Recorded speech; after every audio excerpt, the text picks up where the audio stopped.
Rick Collum stood on his patio, looking down at the doormat that read, "Be neat, wipe your feet," in big, blocky letters.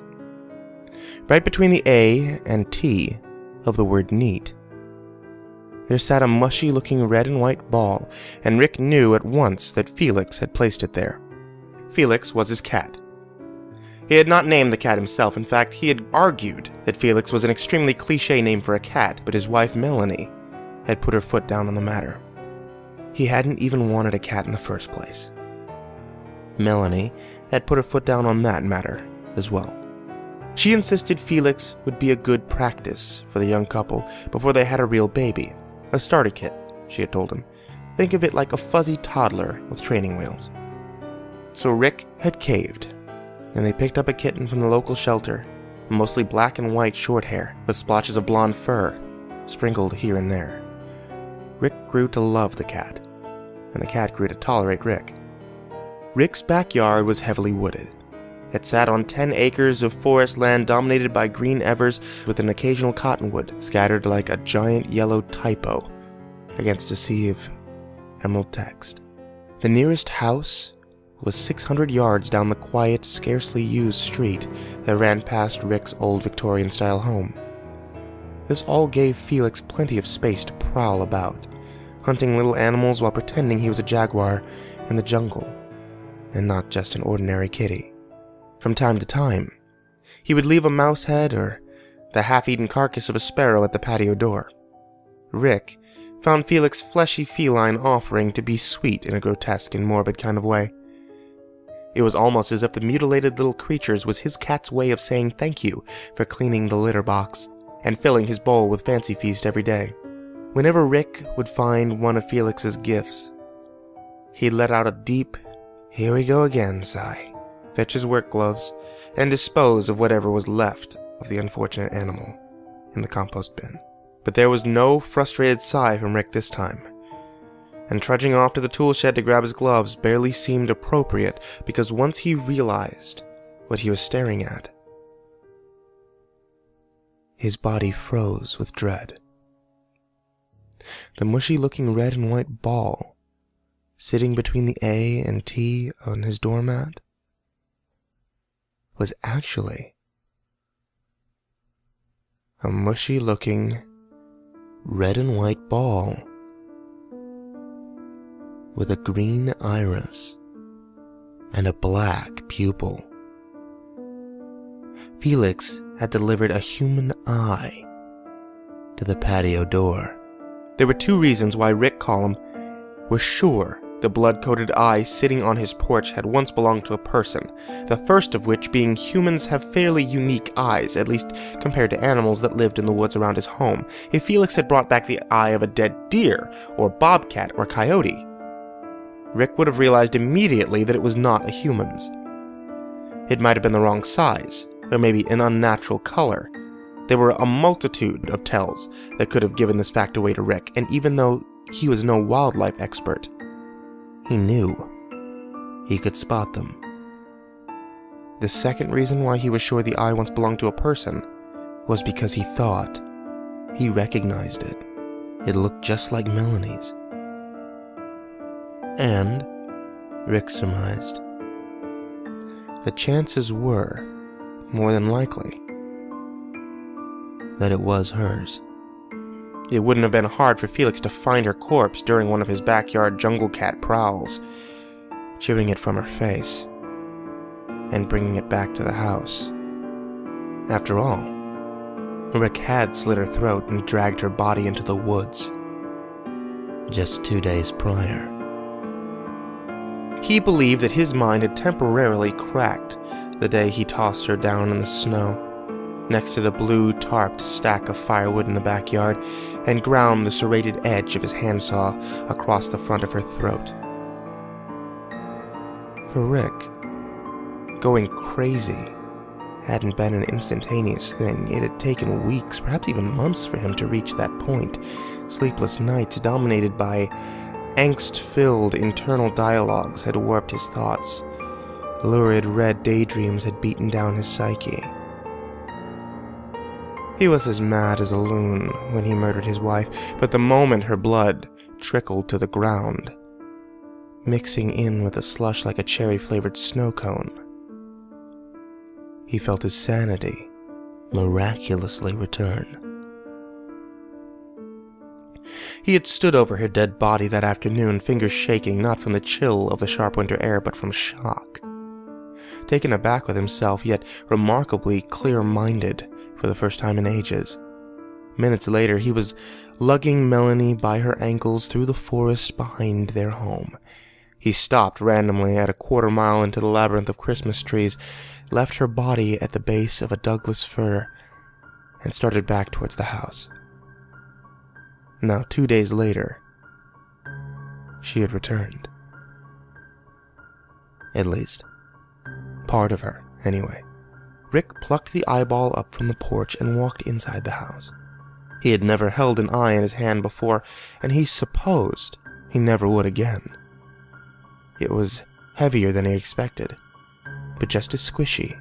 He made a beeline straight for the kitchen sink, dropped it down the drain, then flicked the switch on the wall. The garbage disposal's blades roared to life. It was a hungry monster that dwelled just beneath the stainless steel basin where Rick sometimes peeled potatoes. It chewed and grinded the eyeball to paste with whirring metal teeth and swallowed it down its crooked plastic neck. He wasn't trying to get rid of the evidence. Rick was well aware that he would not be getting away with his wife's murder. Eventually, Melanie's mother would wonder why her daughter wasn't answering her calls, and ask Rick's brother-in-law, who lived only an hour away, to drive down to the house and check on her. Or maybe it would be that drama queen Jamie Lynch, Melanie's bestie from the office, who had become suspicious first and called the police. It didn't really matter. He had nowhere else to go. He didn't own a passport, and quite frankly, even if he did, he probably wouldn't have tried to flee. He was too tired to run. No, Rick was going to pay for his crime. He had accepted that. But he didn't want to be reminded of this fact in his last few days as a free man.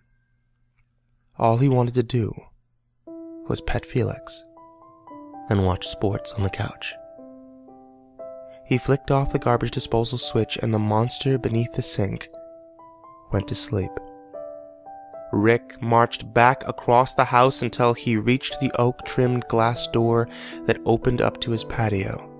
He tugged at the handle, cracking the door. An icy winter air invited itself into his living room. Rick stepped outside to see if Felix was around, but the kitty was nowhere in sight.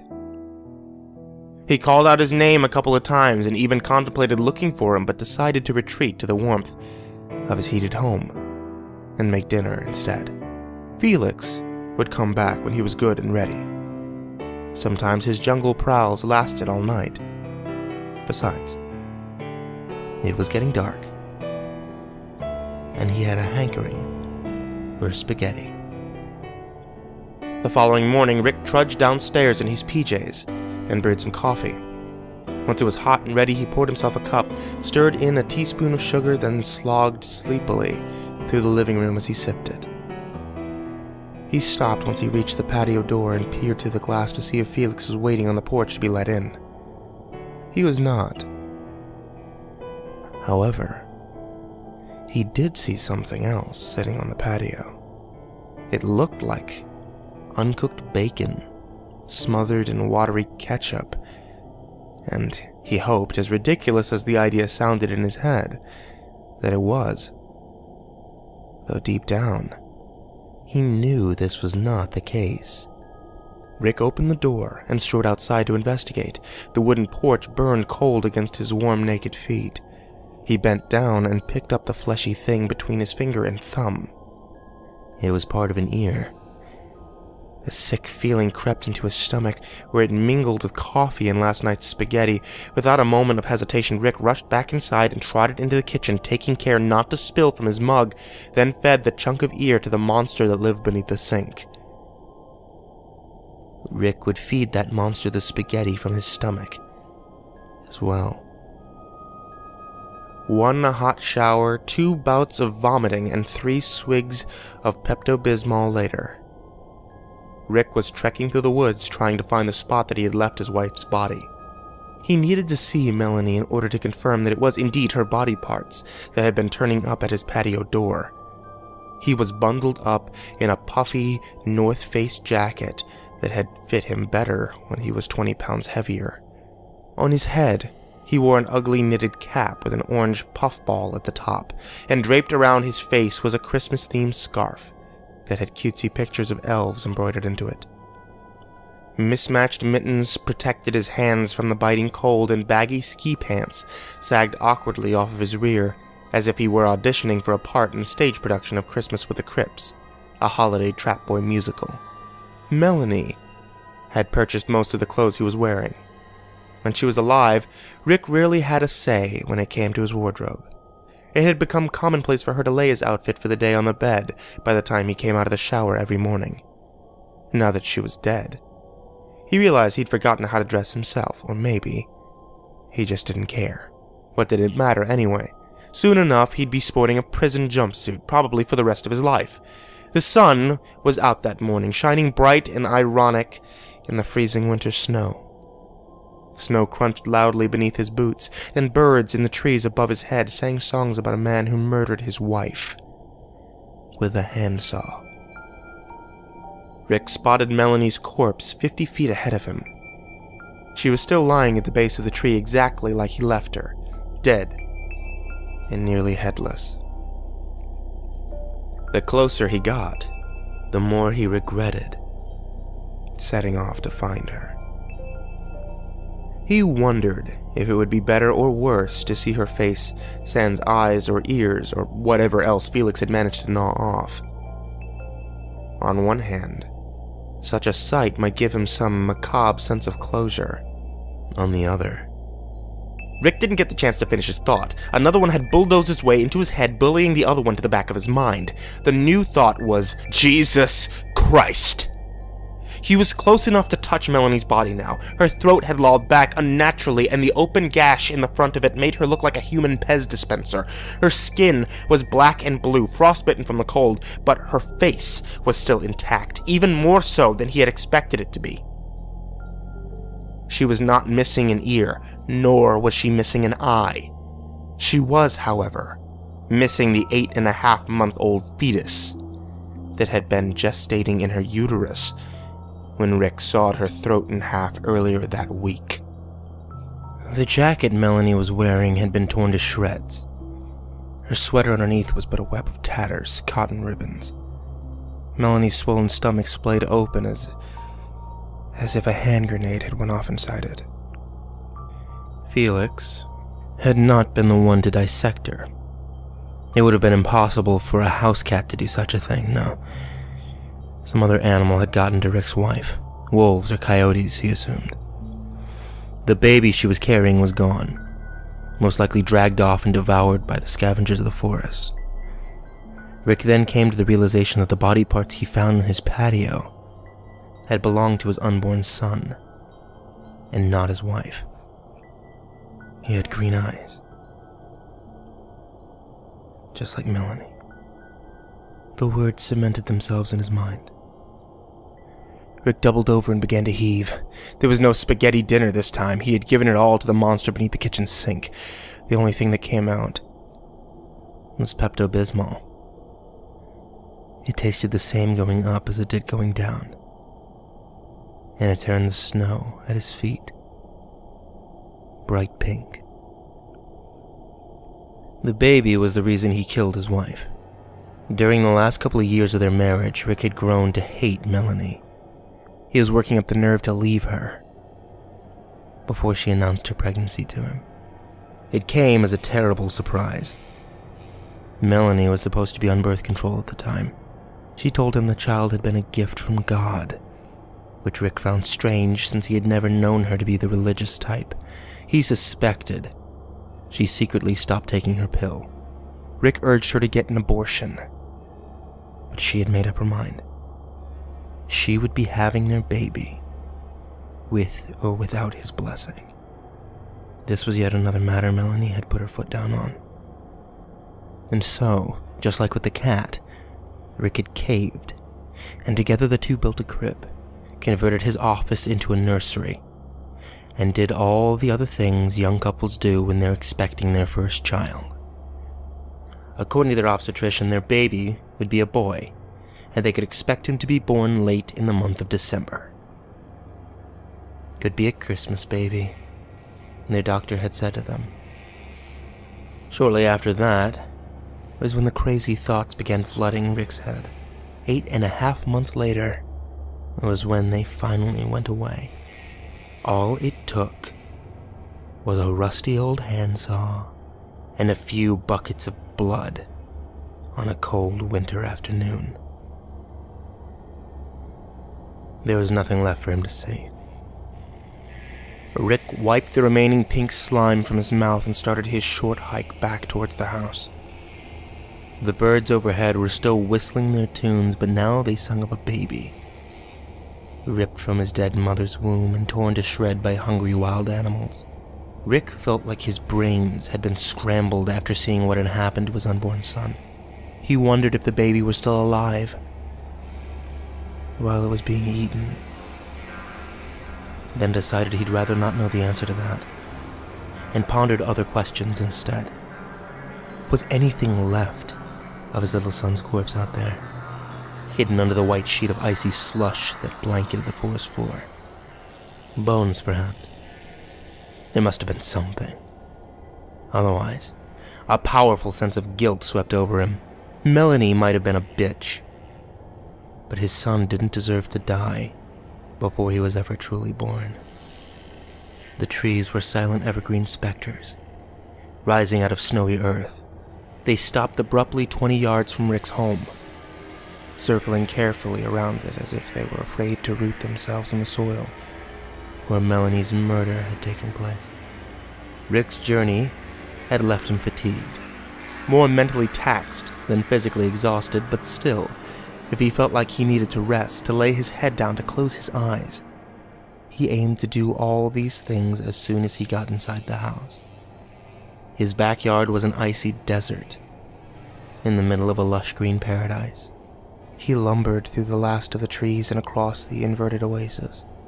The slush beneath his feet seemed tainted. It looked gray and hoary like an ashtray, dead even if it was possible for snow to appear that way. He halted suddenly when the toe of his boot kicked something hard and rigid sticking out of the snow. It made a metallic clinking noise when his foot connected with it. Rick gazed down and saw the handsaw he had used to kill his wife staring up at him.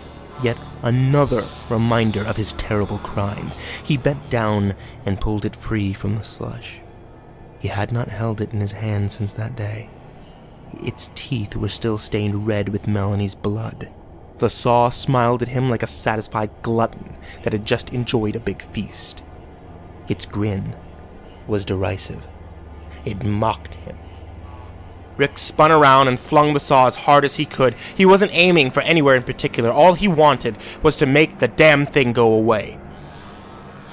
Just as he had done with the ear and the eye, the handsaw spun through the air like a boomerang, and for the briefest of moments, Rick was afraid that just like a boomerang, it might bend back around and make its way towards him again, grinning its red Cheshire cat grin, sailing out of the yard and vanishing beyond the trees. Rick watched until it disappeared from sight, then turned back around and resumed his journey across the yard. He eyed his porch like the finish line of a marathon. It was 8 below freezing outside. But somehow, Rick was sweating. He stumbled up the wooden steps and nearly fell flat on his face when his foot slipped on a patch of ice. Without so much as a thought, his hand reached out to grip the rail, and he managed to catch himself before spilling onto the deck. He paused at the top of the steps to get his bearings, and it was here that he noticed it. Sitting nearly atop the doormat, like an uncooked cocktail sausage dipped in marinara sauce, the air rushed from his lungs so fast they felt like they were going to collapse in on themselves. He was looking at a human finger, and this time He was sure that it did not belong to his dead wife or his unborn son. The severed digit was too big to be a baby's and too masculine to have belonged to Melanie. It was thick and stubby and a little bit hairy. It had a cracked yellow nail at one end, and at the other, it was bleeding onto his doormat. The sight of it evoked a strong sense of disgust in Rick. Worse than the other body parts he had found on his patio, worse than the saw with the crimson grin, worse even than his wife laying in the snow with her Pez dispenser neck and a belly like a lunar crater. Perhaps it was the uncertainty that revolted him so much. There were no tracks in the snow around his patio. Where had the finger come from? Who had it belonged to? Were there other bodies out in the woods? If so, how did they die? Rick darted towards the finger and snatched it off the doormat. He needed it off his deck. He reared his arm back and chucked it as hard as he could towards the trees. It twirled end over end through the air before spiking itself, nail side up, in the snow like a lawn dart, a few feet from the place Melanie had taken her last desperate breaths. It hadn't made it to the forest like the handsaw had. Now the finger was sitting upright in the middle of his yard, like a miniature monument. Rick stared at it for a moment, contemplating whether or not to walk out across the slush and try again. He decided to let the finger stand in peace. It was supposed to snow later that afternoon. Fresh powder would have it covered up by the evening. He called out for Felix, but the cat did not appear when he shouted his name. Defeated, Rick withdrew back inside of his living room, then plopped himself down on the couch. He had only been awake for a couple of hours, but he was wiped. His eyelids were becoming heavy and he could feel himself drifting to sleep. But before the dreams took over, his mind conjured up one more thought, something he had not yet considered. The eyeball, the ear, and now the finger were all relatively fresh when he found them on the porch. The weather outside was below freezing. Exposure for only an hour at that kind of temperature would have been enough to freeze flesh solid, the way he remembered it. The eye had been squishy when he held it in his hand. The ear had been warm to the touch, and the finger was still bleeding when he came upon it. It was an utterly insane conclusion to draw, but this sudden epiphany could only mean the body parts he had been finding were being delivered to his porch just minutes before he arrived. Sleep was beginning to overpower him.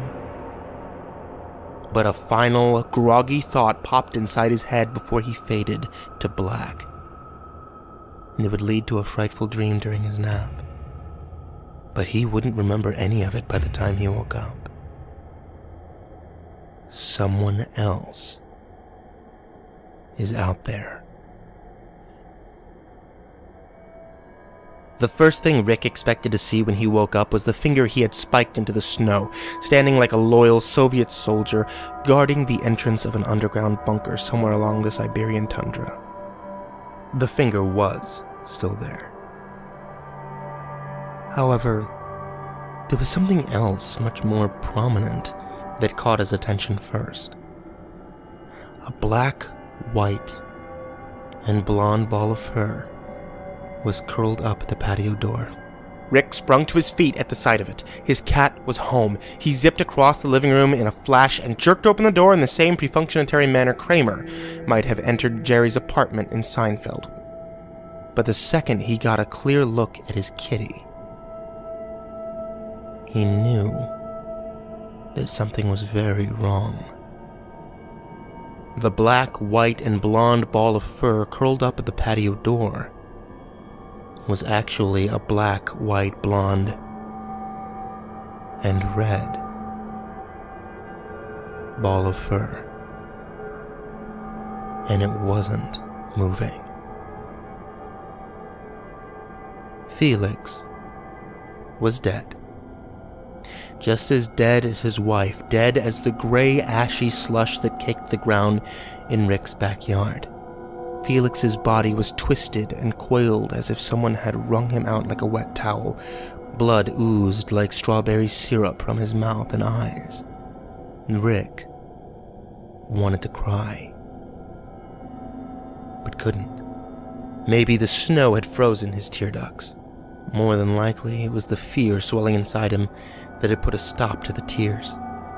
He was no longer in denial. It hadn't been Felix or any other animal that was leaving body parts on his patio. He was indeed being stalked. Rick took off his glove and touched a hand to Felix's fur.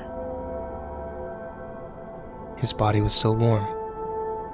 The cat had just been killed. It couldn't have been more than 20 minutes before he woke up. A bizarre sense of frustration swept through him that bastard had gone too far. Rick's hands were quaking. He clenched his fists to regain control of them. He almost screamed out at the trees where he assumed his stalker was watching him, but he stopped himself.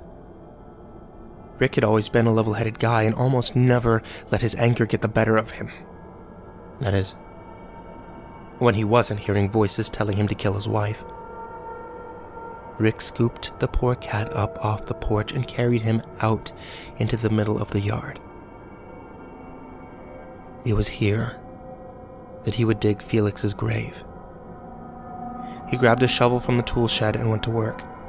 The finger stood a few feet away from the plot as Rick began to dig, the sole mourner at the unfortunate kitty's funeral.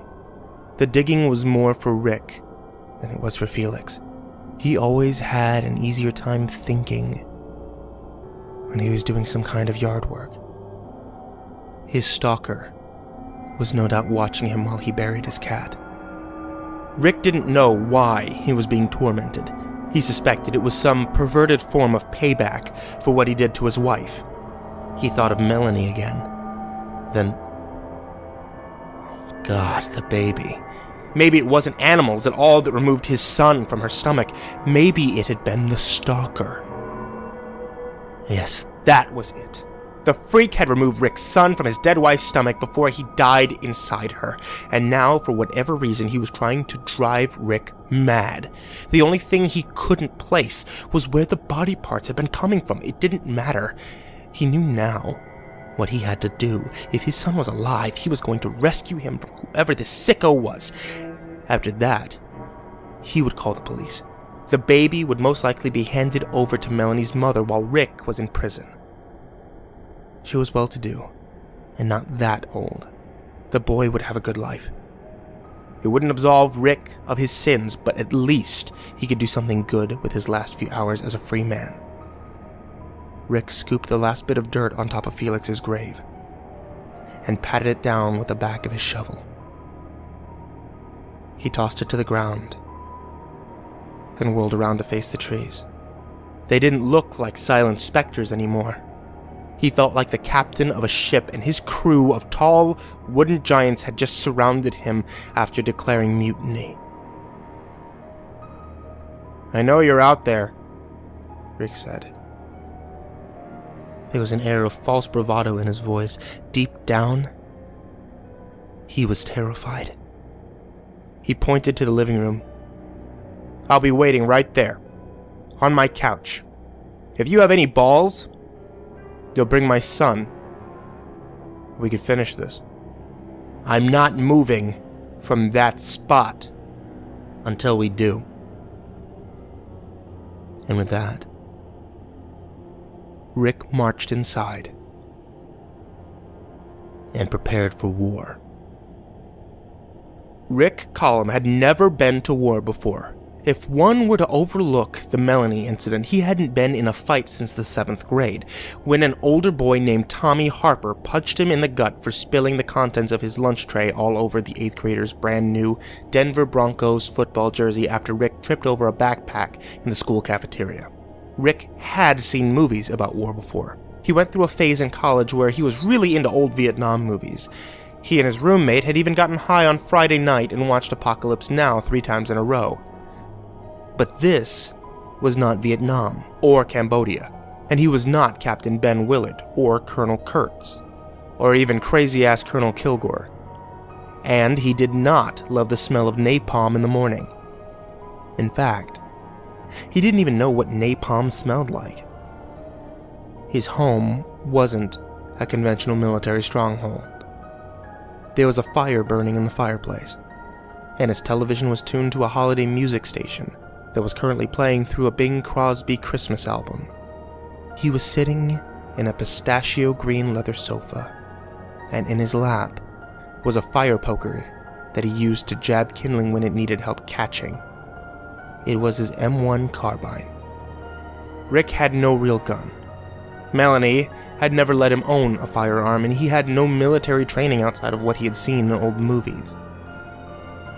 But he readied himself and waited just the same. Charlie was hiding out somewhere in the woods, and he needed to stay alert. The sun had gone down hours ago, and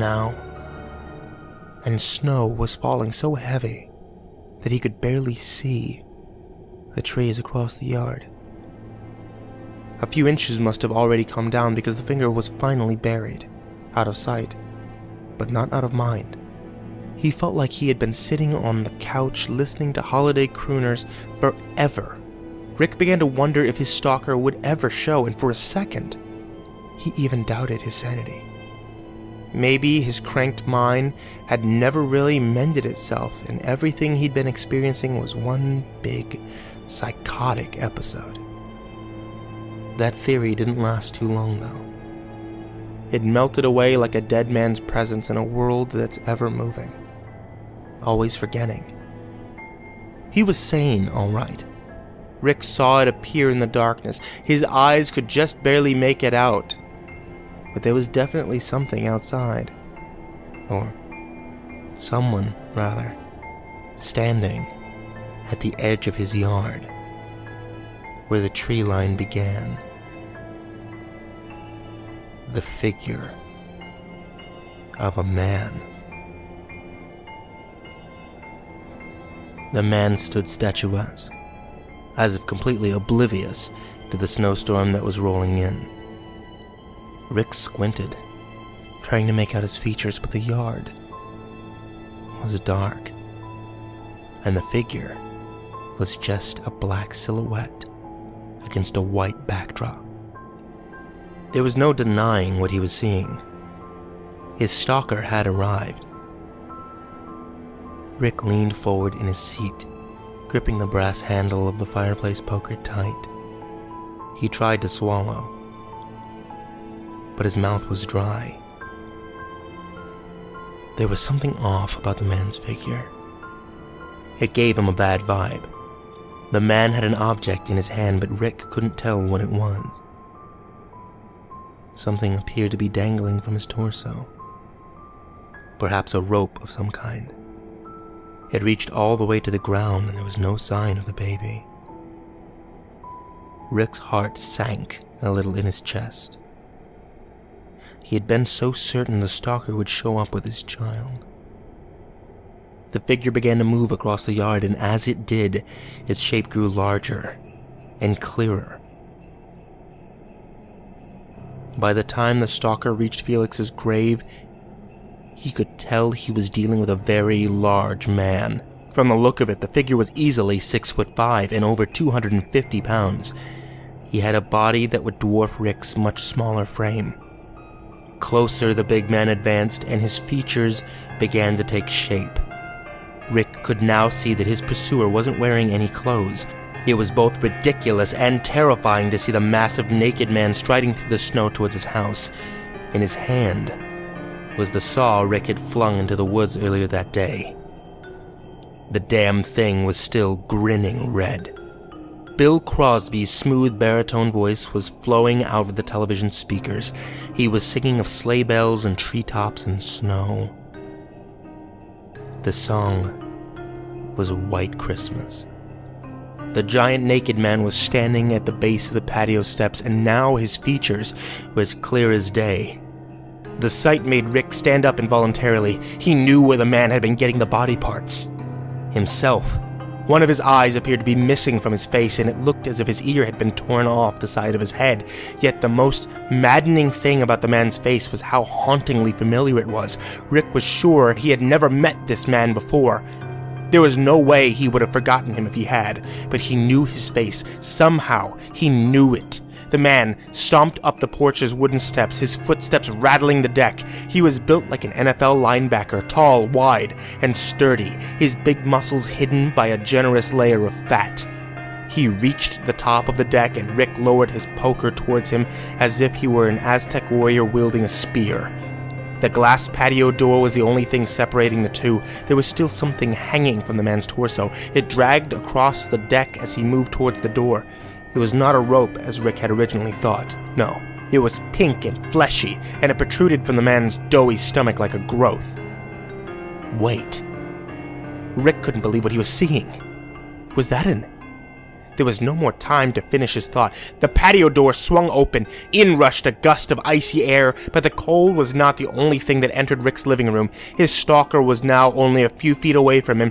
Rick jabbed at him with the poker, but the hulking man knocked it away effortlessly, and it fell to the floor. With one hand, he shoved Rick down to the sofa. Rick looked up at him, and suddenly knew why that face was so familiar. It was his face, and Melanie's face too. An amalgam of the two of them. The man had Rick's nose and his dead wife's lips. His one remaining eye was the same color as hers, but damned if he didn't have Rick's chin. He glanced again at that fleshy rope hanging from his attacker's stomach right where his belly button should be, a rope that had once been connected to Melanie's womb. And so he understood. The stalker had brought his son after all. The man wrapped a four-fingered hand around Rick's face and scowled at him. Rick was sure he would have cursed him if he could talk, but unborn babies don't know how to speak the English language.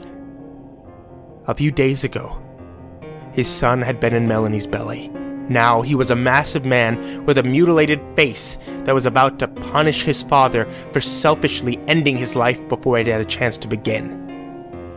He raised the saw to Rick's neck. Rick didn't feel the need to question how what was happening was even possible. His mind was sound, but thinking about the ins and outs of what he was seeing might have caused it to crack again, and he didn't want to die a madman. The teeth of the saw felt cold against his throat. The grinning glutton was ready to feast again. And feast it would. Bing Crosby's Christmas album was still playing on the TV. The famous crooner's soothing voice blending seamlessly in the air with Rick's screams. He sang of calling pipes and mountainsides, of beautiful summer meadows and bleeding throats.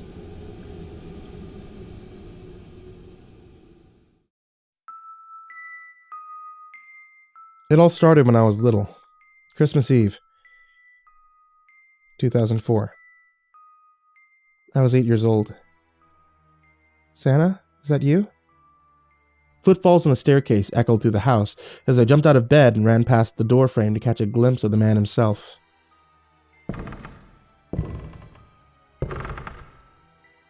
I waited patiently in the hall just outside of my room. An outline appeared at the top of the stairs and then slowly made its way to me. The floorboard struggled to hold its weight as the sound of bending wood ricocheted off the walls and burrowed into my ears. Creak, creak, creak. Once the figure reached me, its form was illuminated, bathed in the dim moonlight that shone through my bedroom window and leaked out into the hallway. My excitement was immediately replaced with pure terror. The thing standing in front of me was not Santa. Not by a long shot. It was a walking shadow, a dense patchwork of pitch blackness in the shape of a man. I could neither breathe evenly in its presence, nor could I bring myself to run, petrified in a state of shock. Then he made his move. Darkness spilled out from the shadowy man's hands as he extended his arm out over me, and soon I was encased in it. All light fading from view, aside from the pounding in my chest, all sound had ceased as well. Dad? All I could think to do was call out to my father. Surely he could rescue me from this nightmare. Dad, help! I'm in here! Of course, he never showed. Whoever I was, whatever energy had enveloped me, I was now unreachable. My connection to the outside world was lost, and I was alone. Before the inclination to cry or scream further could kick in, my tomb broke apart and dissipated entirely, revealing new surroundings. I wasn't home anymore. Not even close. Despite the circumstances, it was breathtaking. Less a place than it was an endless expanse. There were constellations all around, at my sides, above, and even below me. The only thing that separated us was a thin, almost transparent glow. It made up a floor beneath my feet, a ceiling overhead, and walls, barely visible in the distance. It was an inexplicable light box of some segment of the universe, partitioned off from the rest, an absurd but brilliant architecture resting in the framework of space. In admiring the stars and galaxies, I took in a dreadful sight. The Shadow Man was there with me, just a few yards from my position. He bolted in my direction, and I ran. Faster than I'd ever run before. Escape, however, was not an option. We were in an enclosed environment, large as it may have been. There was no escape, or at least none that I knew of. Still, guided by a pervasive fear, I ran. I ran until my lungs caught fire and my legs gave out. I collapsed. And that's when he struck. The predator leaned over his wounded prey and placed his hands over my chest. From there, I was drained. Not of energy, but something else. A swirl of glowing particles arose from my body as a silhouette craned his neck back in satisfaction like a wolf howling at the moon. His dark, featureless face will forever be etched into my memory. And then, as I was nearly sucked dry of whatever it was the shadow sought from me, my consciousness wavered. In a matter of seconds, my eyelids drooped, and the lights went out. At the time, I thought it was death taking hold. Even at 8 years old, I welcomed it. Anything to end the torment. But as luck would have it, this was not death chasing and torturing me in a light box amongst the stars. It was something far worse. I awoke in bed. My father stationed at my side, trying his best to calm me. Come on, sweetie, it's okay. It's just a nightmare. I wrapped my arms around him and squeezed as tightly as I could, elated to see him again. Just moments before, I was convinced I never would. It was a monster! It was gonna get me! He pulled my arms away and held my hands in his, looking me right in the eye. It was just a bad dream. I won't let anyone hurt you, okay? Not ever. His words were comforting. But he was wrong. It wasn't a dream! You have to believe me! He sighed and smiled. Well, there's nothing we can do about it now. I'll leave the door open a crack. You try to get some sleep, okay? I nodded. And he left. But I didn't sleep for the rest of the night. It wasn't a dream. I was certain of that. Every bone in my body rattled, and the skin around them crawled at the mere thought of the Shadow Man and his light box. It was real. I knew it was. The years came and went. Every Christmas Eve was the same. Creaks on the stairs, followed by the Shadow Man taking me to his light box and bleeding me of my life force. Then I would wake in my father's arms as he consoled me to the best of his ability. No matter how much I insisted it was all true, my psychiatrist and father both believed it to be a reoccurring nightmare. Nothing more.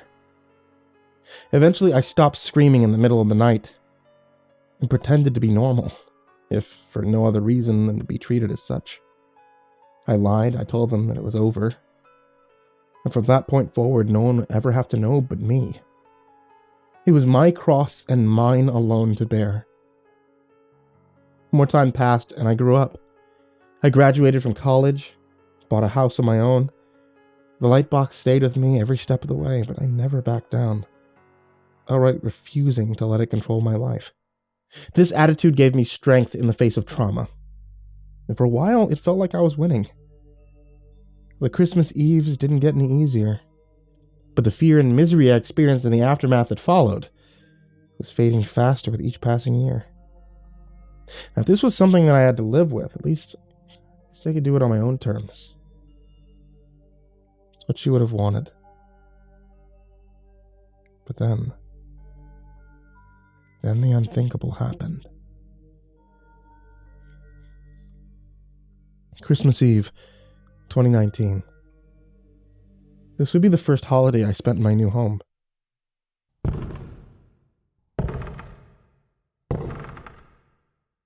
The sound was identical to the one from my childhood, though I had grown used to the routine. It didn't stop me from hoping each year that it would finally be over, especially now being in a new location for the first time. Location, of course, didn't matter. I was its focus, not the place.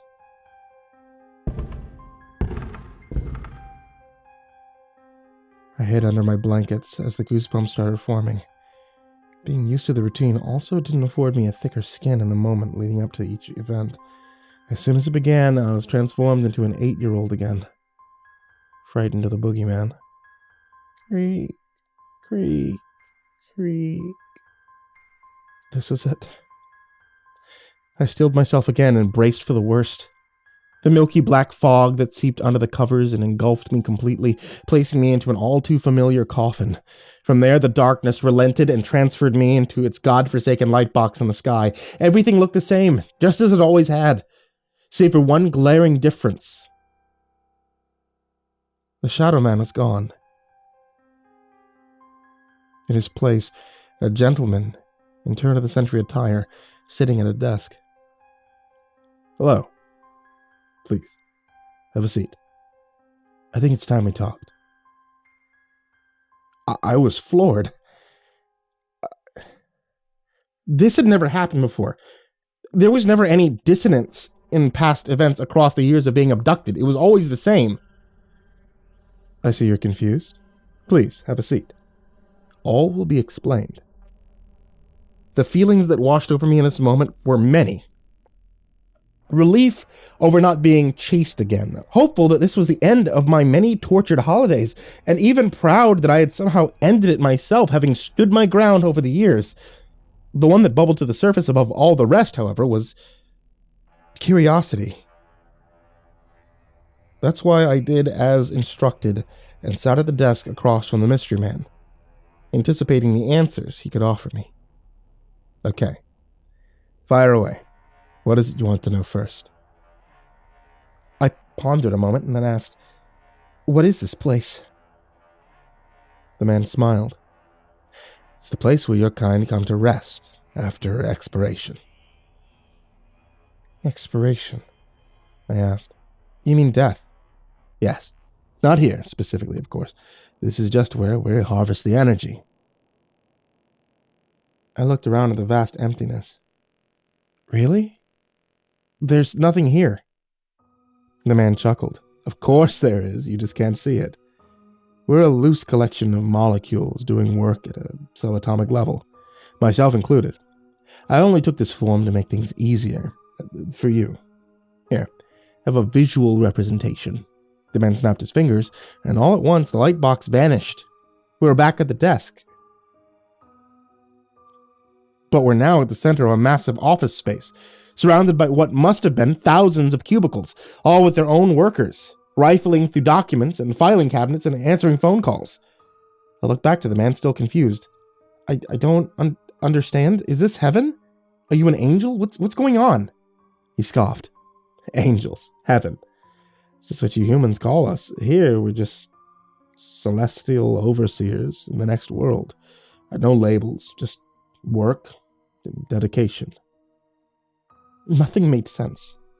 Well, Why am I here? Why is any of this happening to me? The man offered a look of vague concern.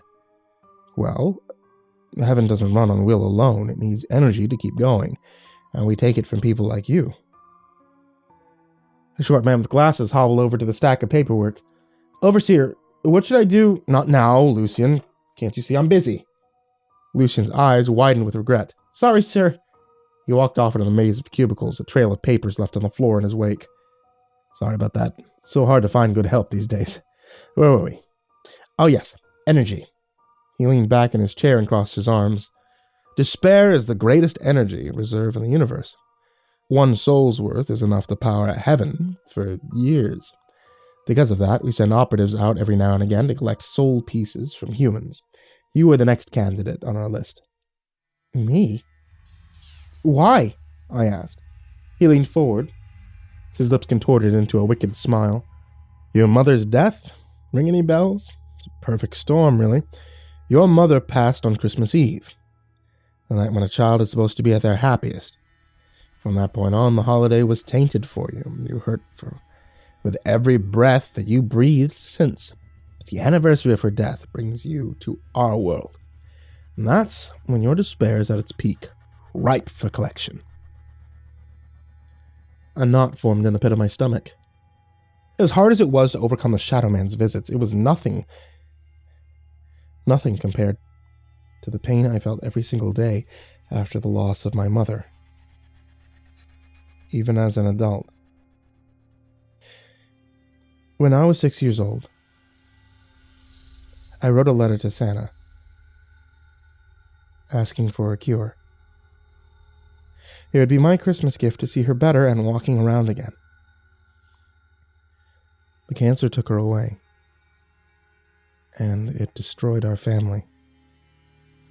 When the Shadow Man first came up those steps years ago, I desperately hoped it was Santa so I could ask him to bring her back.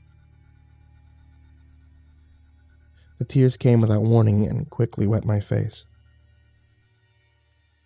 Oh, please, don't fret. You're one of the lucky ones.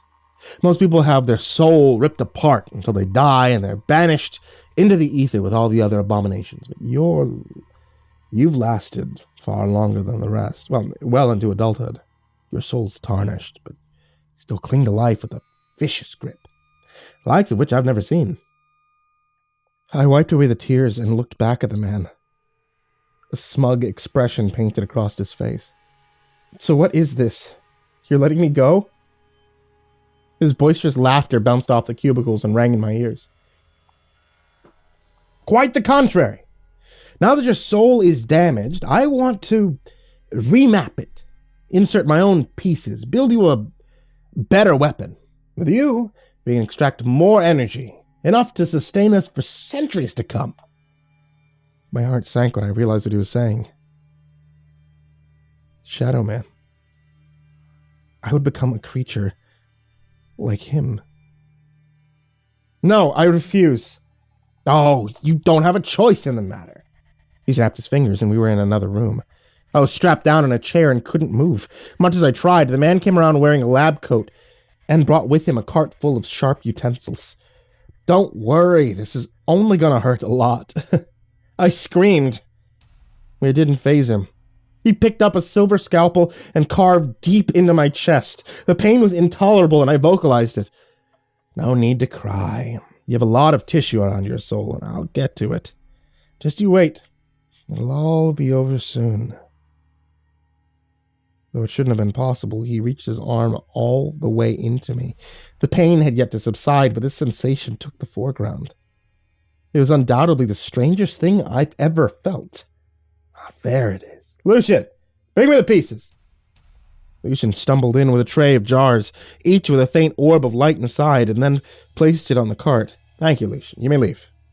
The man awkwardly reached for a jar, his other arm still in my chest. Lucian was there, watching. Sir, let me help you.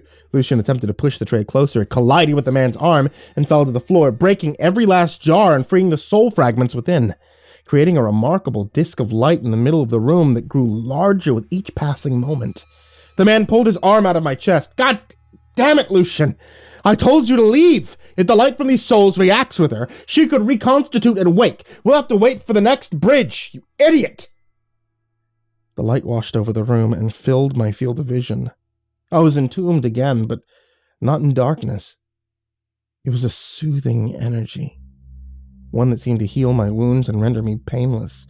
And then, like the darkness before it, it dissipated and transported me far, far away. In a strange turn of events, I've been saved. I awoke in the comfort of my bed at home, jumping upright with a loud gasp, taking in as much air as I could. After gathering some composure, I noticed a slight burning in my chest, so I ran to the bathroom, removed my shirt, and faced the mirror. That's when I saw it. It was a souvenir from heaven. A scar right where the man cut me open. A reminder of things to come. This Christmas Eve, when my despair bridges the gap between our worlds, I'll be waiting. However foolish it may be, when I'm in heaven again, I'll stop at nothing to see my mother. Now that I know an afterlife exists, it's the only thing on my mind. Mom, if you're out there listening, somewhere, watching over me, just know that I'm coming, and I won't let them have me. We'll be together again. You, me, and Dad. I promise. I'm gonna bring you back.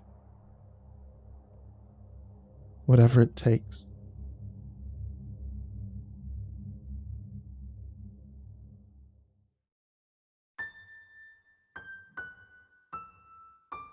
Once again, Eric travels into the icy wasteland. He begins his journey. A vast plain of white lies before him. He's made this journey annually for around 30 years now. It's done more out of necessity than anything else. Spending his Christmas trekking through thousands of miles of snow is not his ideal vacation. This journey was his birthright. He was born to make it, and he will most likely die making it. As long as he can remember, he's been told that he was born to do great things. Mostly by his father. Eric remembers his father as a stern and stoic man. His father was a man of few words. He had always believed that only those who had nothing to say talk longer than necessary. A man who has anything to say tried to keep his observations brief and to the point. Since he was a child, his father had been absent on Christmas Day. Christmas was mostly celebrated with his mother's side of the family, the only side of the family that Eric knew. Most of his father's side of the family was either dead or in hiding. For good reason, too. There's one Christmas that Eric will always remember.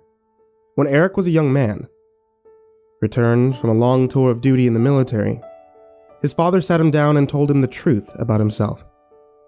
This had been the longest conversation that he had ever had with his father. His father told him the truth about the beast.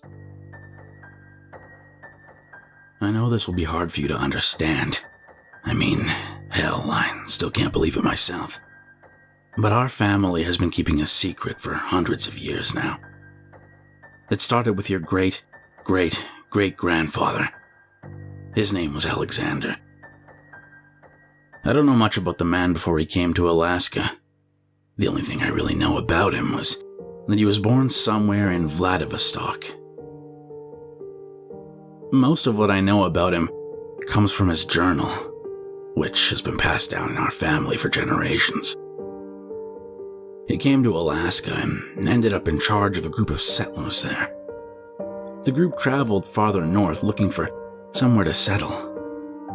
The winters were hell, but they managed to survive. After a few months, their numbers began to dwindle. The supplies were scarce. If they were to survive the winter, they needed more food. Alexander gathered all the men of the settlement and set out to hunt. Along the way, they found some game, but not enough to survive on. and they kept hunting, hoping they could find something to keep themselves and their families alive. After a while, the men began to grow weak and tired. In the middle of the night, about half the hunters had left the camp. They'd taken what little food they had left with them. The tundra started getting to the rest of the men. Some of them would wake up in the middle of the night, screaming as if they'd seen a ghost. One night, they heard more screaming, but when they got up, they realized that it wasn't them. They followed the direction of the screaming until they ended up at a cave. I'll try to spare the gruesome details, but they found the deserters dead. When they got there, it was dead silent. And the only thing they could hear was the howl of the wind. And that is, until they heard the screaming again. This time it was coming from inside the cave. The men went deeper into the cave, hoping to find some sign that any of them were alive. Sure, they had abandoned them, but they were family. They were friends, people they'd known for years. Alexander couldn't just leave them to die. Inside those dark caves, they found something. They found something that's haunted our family for generations. I don't know what it is. I have no idea why it does what it does, but I know one thing for sure. I know that if that thing is left unchecked, we'd all be dead. There's never been a formal name for it. My father called it the Beast. The journey continues. His bones ache and the cold is becoming unbearable. Just a little while longer, he thought. He needs to do something to pass the time. If the cold doesn't kill him, the boredom will. Eric thinks about what's to come.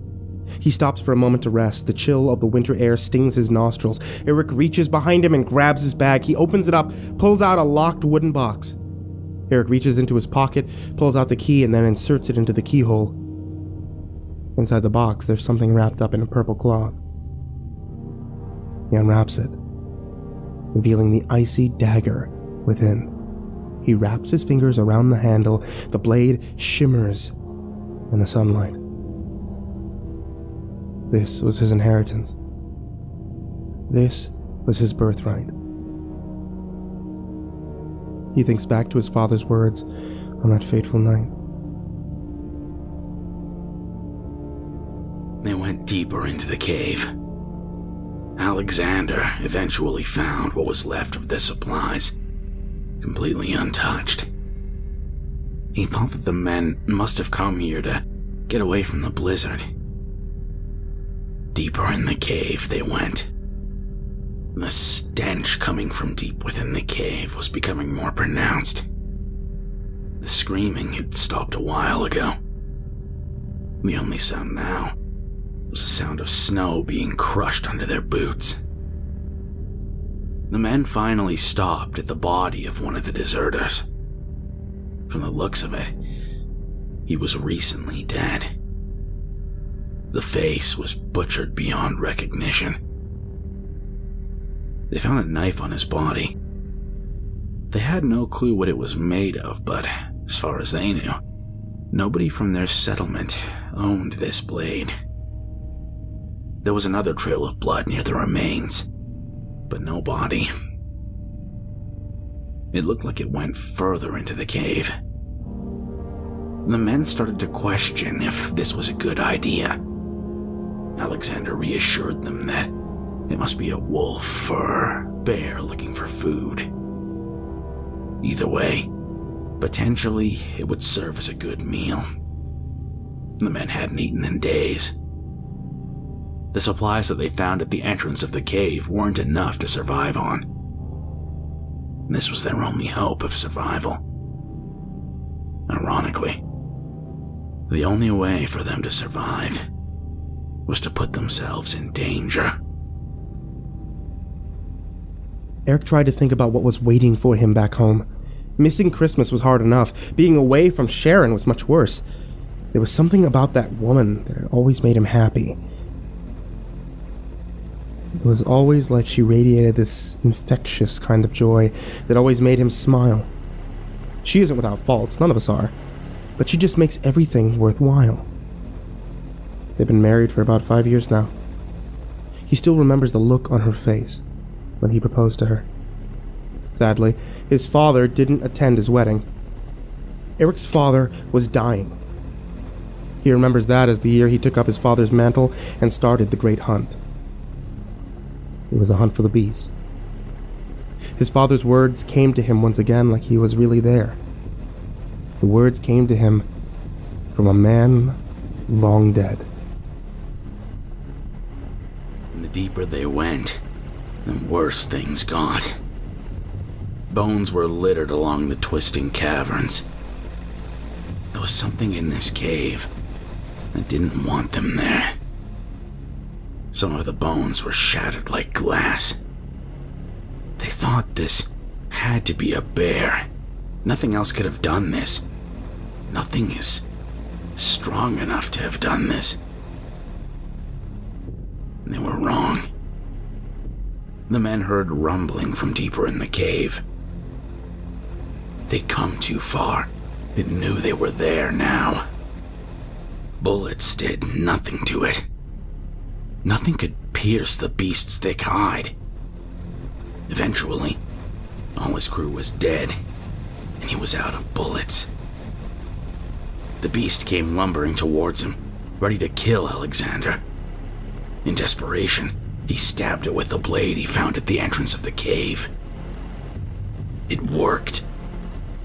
The monster stumbled back, and he was able to get a glimpse of it. The beast looked almost like a man, but distorted in the worst way imaginable. It was covered from head to toe in thick white fur and had a prominent scar over its right eye. Alexander charged at the beast, stabbing it again and again. It ended up being a tough fight, but in the end, he won. The man hobbled back to the settlement with a broken leg, 3 broken ribs. He barely survived the night. He eventually recovered, but it wasn't over. The next year around Christmas, Alexander once again woke up to screaming. He got dressed, grabbed his gun, and even the knife that had saved his life all those months ago. The beast was alive. He knew it was the same beast he had killed last year. He knew it because of the scar over its right eye. The settlement was wiped out that night.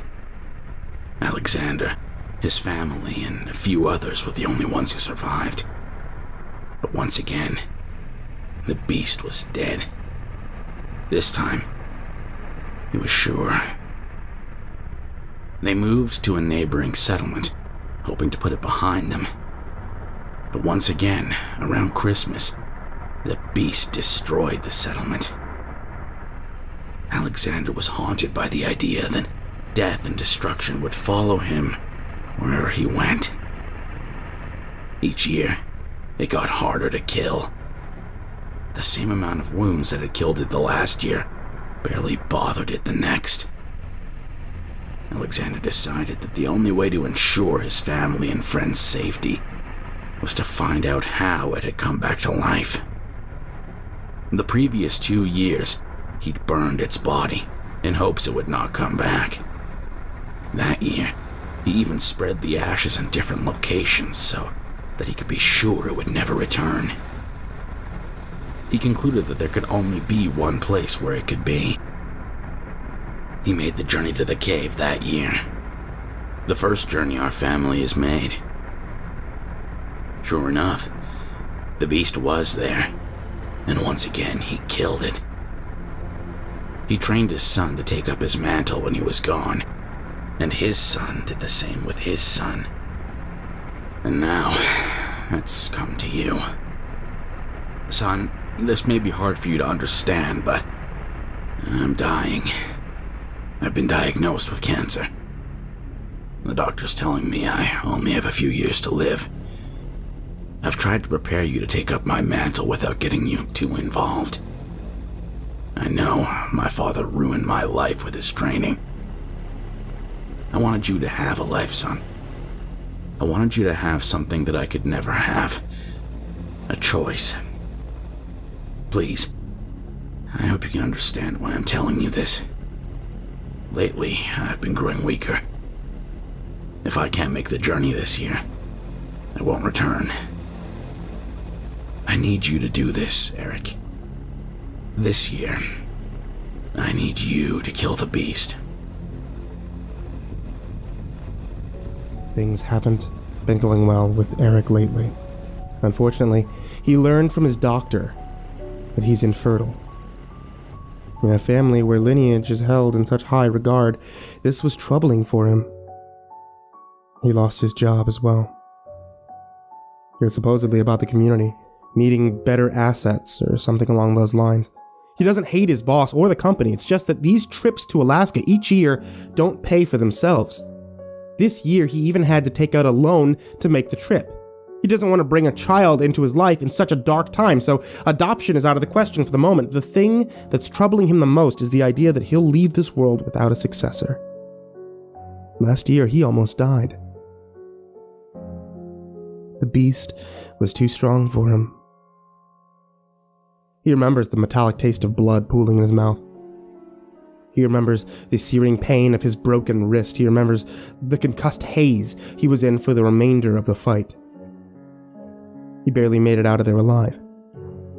His wounds have healed, but Eric is not so sure of himself. Eric stopped and dropped his bag. He was at the cave. At the entrance of the cave, there was a stick that he had left from the previous year.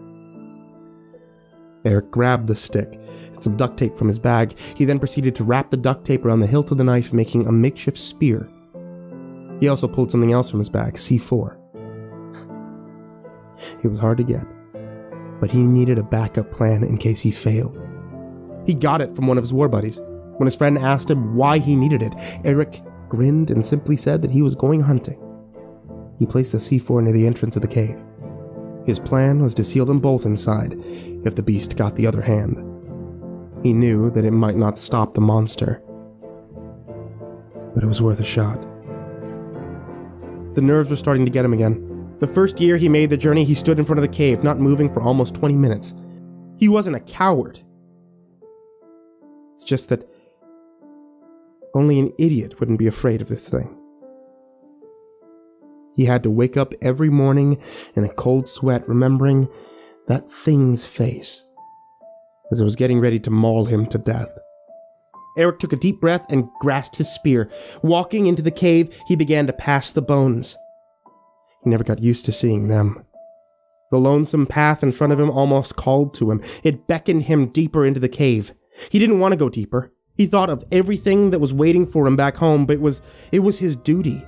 He was torn between two things. He wanted to pass the quest on to someone else, make it someone else's burden to bear. He just wanted a normal life, a quiet life. His family had warned him about the repercussions of telling anyone about his trips. They couldn't take the risk of this thing being kept alive or experimented on. It needed to die. The rumbling came from within the cave. Despite the cold, Eric began to sweat under his coat. Each step brought him closer to the inevitable. He felt the cold steel of his revolver on his hip. The gun wasn't for the beast, the gun was for him. He had decided that if he had to, he'd rather end himself quickly than be mauled to death by that monster. He grew closer to the monster. He could feel it growing closer to him. He eventually reached the end of the cave. He turned on his flashlight to see a pool of water. But the beast wasn't there. It's impossible, he thought. He wasn't late. The beast couldn't have escaped. Even if it did, he would have seen it on his way out. Or even when he arrived at the nearby town. It didn't make any sense. Was the beast gone for good? Just then, he heard a rumbling. The water started to splash around the rocks of the cave. Something was moving under the water. A shape began to form below the surface. It was almost as if it was growing in size. Finally, bubbles rose to the surface. Before he knew it, the beast rose up from the water. It crawled out, screaming in pain. The monster arose, soaked from the pool. It staggered once it got onto its feet. It looked up into the light, covered its face. He was adjusting. It then began to slowly walk towards Eric, grunting along the way. Eric stood frozen for a moment. He wasn't expecting this. The beast was picking up speed. In a few moments, it was almost in a full sprint. Eric prepared his spear and got ready to defend himself. The beast came charging towards him. He stabbed it in the shoulder, but it kept going. It pushed itself further onto the spear. The beast grabbed Eric with its free hand and threw him against the wall. Eric blacked out for a second, quickly waking himself up. He stood on his feet in the haze when he felt the burning sensation in his thumb. It was broken. Luckily, it wasn't his dominant hand. He began to run towards the entrance of the cave. Running to get the spear would be suicide, and his gun was useless anyway. He had messed up. There was nothing to do but run. The beast was clearly faster than Eric, almost catching up to him in a matter of minutes, but Eric trained for this. He picked up more speed as the haze wore off. Each stride grew larger as he began to move faster. He had to think quickly or he was dead. The only thing he could think of would be to blow up the entrance of the cave, but the beast was too close for him to detonate it at the safe distance. If he wanted to survive, he would have to take a risk. He was getting close to the entrance of the cave when he heard the beast behind him. It was closing the distance between them. It was coming for him. He pulled out the detonator from his pocket. He was almost at the entrance now. If he blew it too early, he'd be trapped in the cave with the beast, or the rubble would crush him. If he blew it too late, the beast would escape. His timing had to be perfect or he'd be dead. Just as he thought this, he tripped over something. Eric fell onto the ground only to see the beast lumbering behind him. He got a glimpse of the beast's face. There was something he hadn't expected. Confusion. It was like the look on the face of a lost child, scared and afraid. Eric got back to his feet, just barely dodging the beast. Eric picked up speed once again, and this time, gaining a substantial lead on the beast, he approached the entrance to the cave, glancing behind him quickly to see the beast getting closer. As Eric reached the entrance, he detonated the C4. The blast propelled Eric forward. The haze came back, this time accompanied by a deafening ringing. The rocks crumbled on top of the beast. As far as he knew, it was dead. And even if it wasn't, it definitely wasn't strong enough to push those rocks off him. The dagger was gone now. The one thing that could kill the beast was gone. Eric sat in the snow and wondered what would happen next year. The unwelcome cold greeted him once again. He just wanted to get away from it all. Eric stood up, reaching for his bag. He pulled out his carton of cigarettes. Picking out the one closest to the front, he held it up, shaking from the nerves, and he lit it. He took a deep breath. Started a long journey home.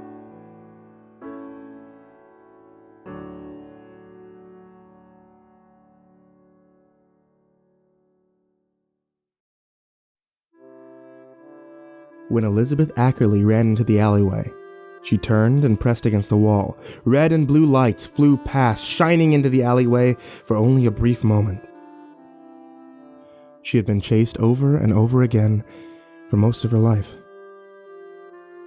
Off on a bad foot, as most would kindly put it. You see, Carrington didn't have many citizens. Located in Elkhart County, Indiana, this town was only comprised of about 7,000 citizens. Elizabeth was the kind of person they all disliked. She was a thief and had been imprisoned multiple times in her life. Only 25 years old, almost all of it was in and out of custody. The Second Great War had only ended a year earlier. This was 1946, where most people celebrated a victory. She just continued living. Filthy clothes covering her, including a brown coat her mother had given her. God rest her soul. Everything she owned was either taken or given to her. But her thieving was not why she was wanted. Coating her was a thin blanket of snow, but that was not matched by the town as a whole. In fact, around her was a thick sheet of snow and ice covering anything and everything. It was cold. It was desperate. The desperate and the freezing do drastic things to get by. No, this time she had gone too far, at least in sight of witnesses.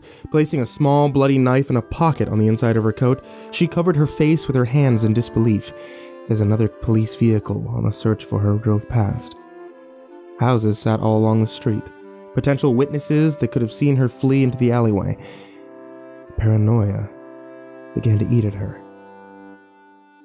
She wouldn't say she regretted it. She definitely regretted being seen. She never said she was a saint, not even as Christmas Eve touched into Christmas Day. He was in her face. He had assaulted her. If there was one thing you should know, it's that you don't make many friends living that life. When you live in and out of apartments, sometimes outside, your plans don't always work out. Some of your victims might not like getting mugged. Some might be extremely violent. Even on Christmas Eve. There were dozens of ways they would recognize her, though. Her long blonde hair, her pale skin and blue eyes, her clothes, and even possibly her height, to name a few. She couldn't find any plausible way out in her head. There was one thing that never came to mind, though, at least not in any suitable manner. The odd sound of ringing bells. Light, piercing bells. Sounds like the kind that come attached in bulk to a single string of decoration.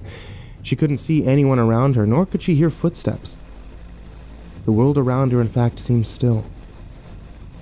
The second she pulled her hands up from her face, a blinding flash of light came in front of her, causing her to put them back in place. Though she could hardly make any sense of the situation, the light only made her think of one thing. They found me. Oddly, instead of the typical, hands up, all she heard was something she could only relate to, a flag violently blowing in the wind. Instead of the cold handcuffs being thrown on her wrists, she only felt warmth. When she pulled her hands away from her face, she saw him. Standing out in front of her was a man, well over 7 feet tall, covered in a shining white robe, and behind him, 2 wings, each full of white feathers. When she tried to find his face, all she could find was the skull of a bird on his shoulders. Elizabeth Ackerley, thou art visited by the Father's angel.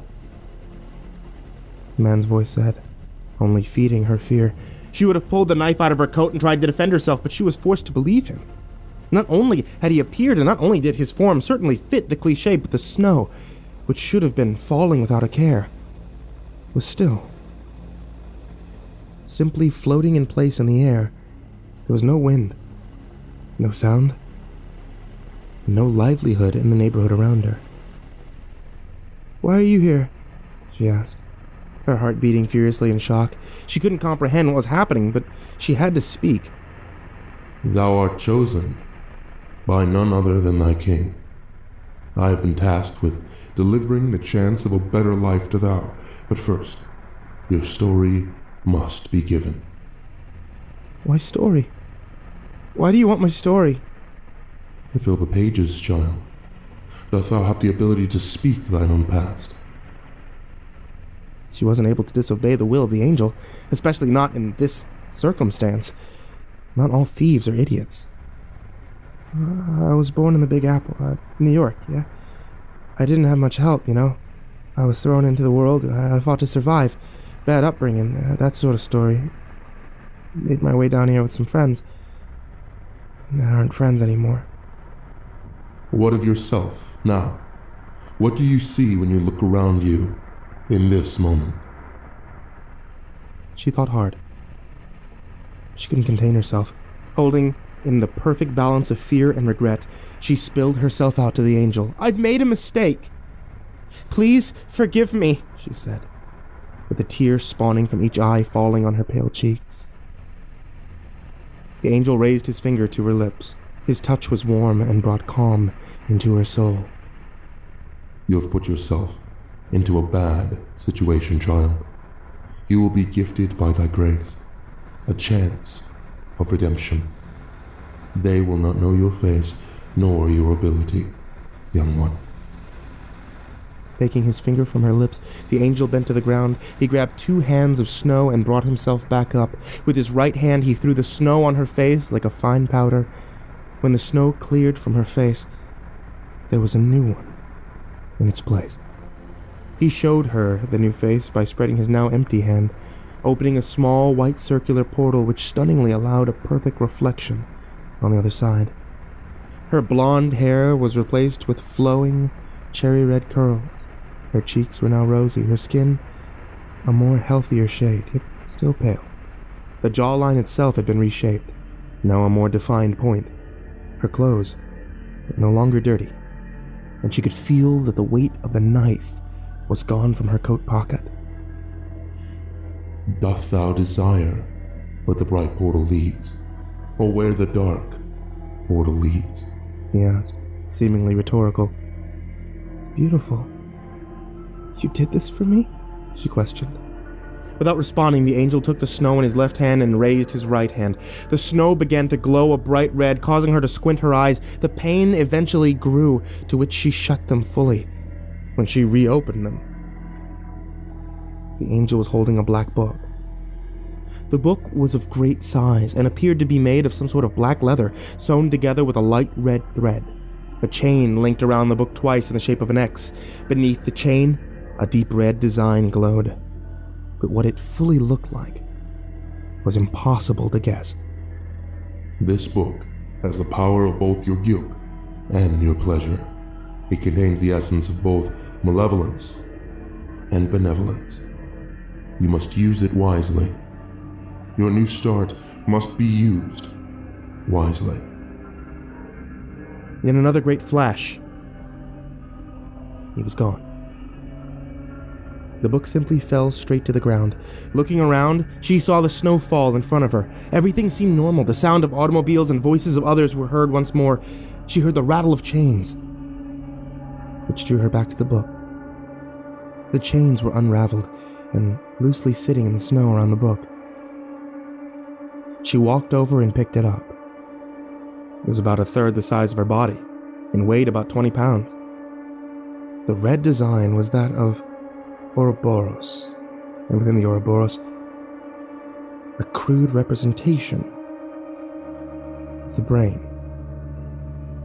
Unsure of how to feel about any of this, she, still filled with adrenaline, carefully walked out of the alley. As she turned around with her new position, she felt a strange, coursing power through her arms. She poked her head out of the alleyway and looked both ways. The only person she could see was a single homeless man shoving a near-empty shopping cart. She opened the book, showing the first page. Printed on a strange, thin, yet leather-like page was a single word: Inri. As she read it to herself, a heavenly glow came from the page, as the word turned from deep red to a clean white. Raising from the page and leaving a misty trail behind it, the light worked its way across the street from the alleyway. It was a beautiful house. High-end for sure. Bright blue and white coloration, Christmas decorations hung all over it. She couldn't understand what the light was attempting to show her, but she felt an urge. An unplaceable, tormenting urge. The sort of urge only the taboo can truly give a person. She had to get a closer look. Taking her first cautious steps out of the alleyway and onto the sidewalk, the homeless man apparently couldn't see the light at all. As he was looking in her direction, now sitting in the cold, the snow-covered asphalt. As she went to take her first steps up to the road, she jumped at a car going well over the speed limit, speeding past her, nearly hitting her. Cursing to herself, she watched as 2 police vehicles drove at the same speed past her. They really not noticed her. The angel's change wasn't some sort of cruel joke. She felt joyous, but also filled with curiosity. Oh, what of the book? She ran across the street as fast as she could before whipping around. The homeless man was in the fetal position, attempting to keep warm. His cart had only a few cans, most of which were most likely empty. She felt terrible. She had been there. Curiosity beat sympathy, though. Running up to the largest window in front of the house, she could see a family sitting around a radio, listening to some sort of show. The usual nuclear family of a father, a mother, and a son. Fireplace burning next to them and a couch next to a staircase going up. It had a nice brown and white interior, a nice piano set, and a hollow place underneath the higher portion of the stairs. They had a beautiful Christmas tree in the corner between the fireplace and the doorway, but back enough the flames did not risk burning it. The husband was a large man. It would pose a threat very easily. Short brown hair that was all facing the back. He looked like he walked into a gym years ago and never walked out. The wife was as much as a looker. In her scarlet red dress with her long ebony hair reaching past her shoulders. Their son, your typical kid, looked about 6, very short black hair. When she started imagining all the things she could find in there, the light came once more from the book and went around the house. She reluctantly followed, running between the house and the seemingly vacant house next door. She entered their surprisingly empty backyard. There was a back door entrance and another window. Looking in the window, she could see that the room on the other side was the kitchen, and the family was in the room opposite that through an empty doorway. The light continued to the door, and she followed. She couldn't exactly think of what it wanted her to do, but she went with what she assumed. Putting her hand on the doorknob, she attempted to open the door, only to find it was locked.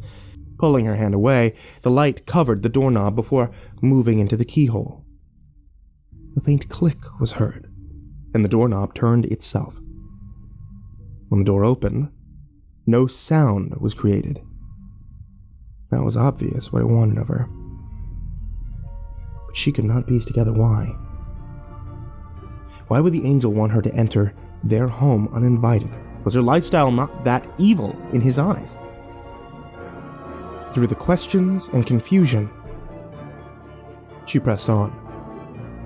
When she entered the house, the door silently pushed itself shut behind her, and the warmth of the house comforted her.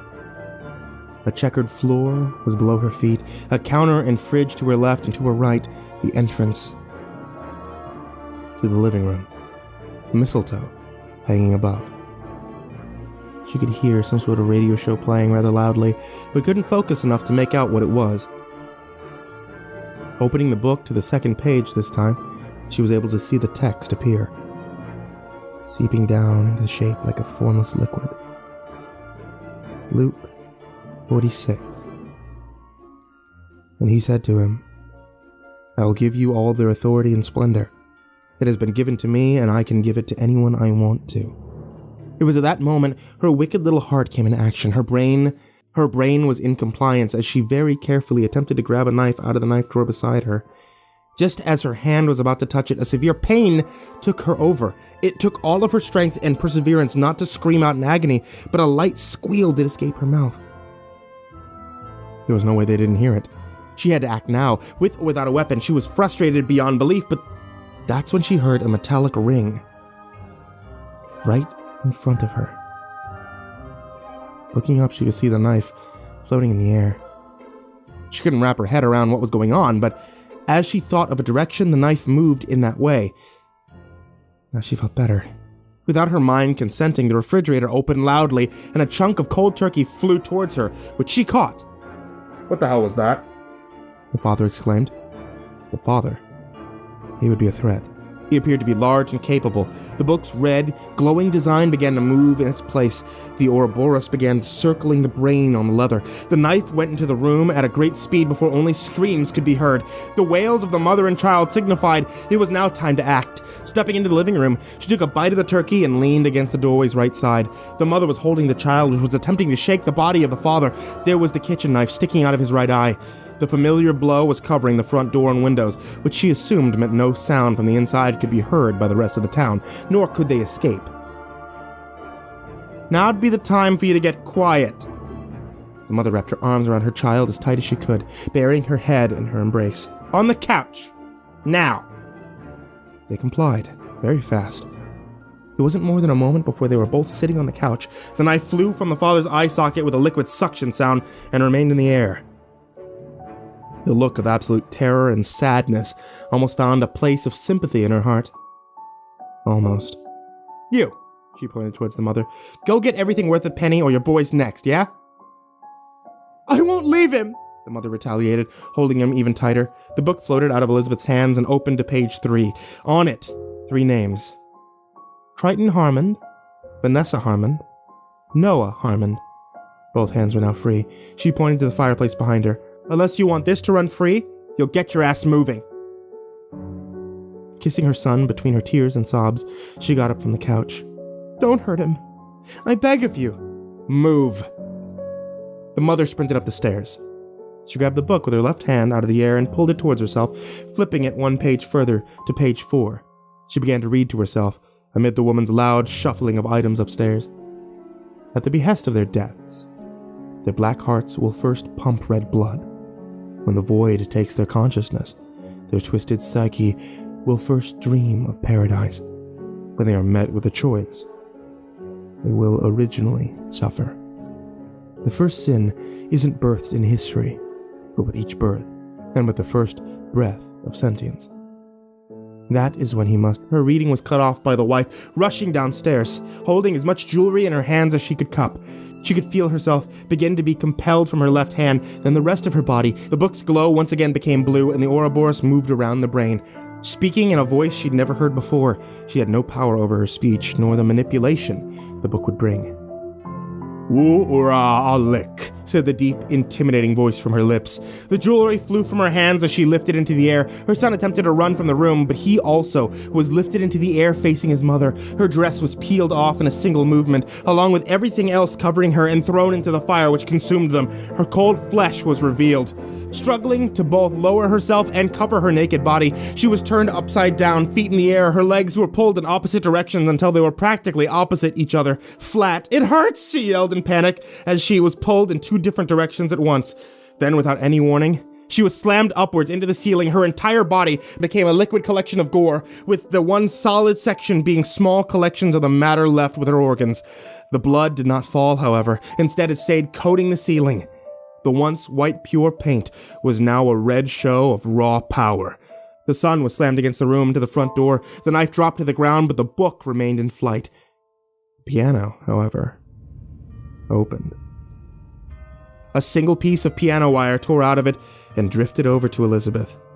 Before she knew it, it was stretched sideways between Elizabeth and the boy at the floating boy's stomach level. It was at this point that she regained control of herself, but a voice was now haunting her head, repeating her name obsessively. "Elizabeth. Elizabeth. Elizabeth." The boy was sobbing uncontrollably, out of trauma and fear. Nothing in this universe or the next could undo the amount of damage that had been done on him. "Elizabeth. Elizabeth. Elizabeth." She made sure the piano wire was straight and raised it so that it would give a fast death by decapitation. "Elizabeth. Elizabeth. Elizabeth." The wire flew forward. "You're one of us." All of the gore and red ichor fell from the ceiling in one wave, one splash. Everything in the room, Elizabeth and the book included, was coated in a thick product. Out of the fireplace, the heat began to grow exponentially hot, and the flames began to rampage in their spot.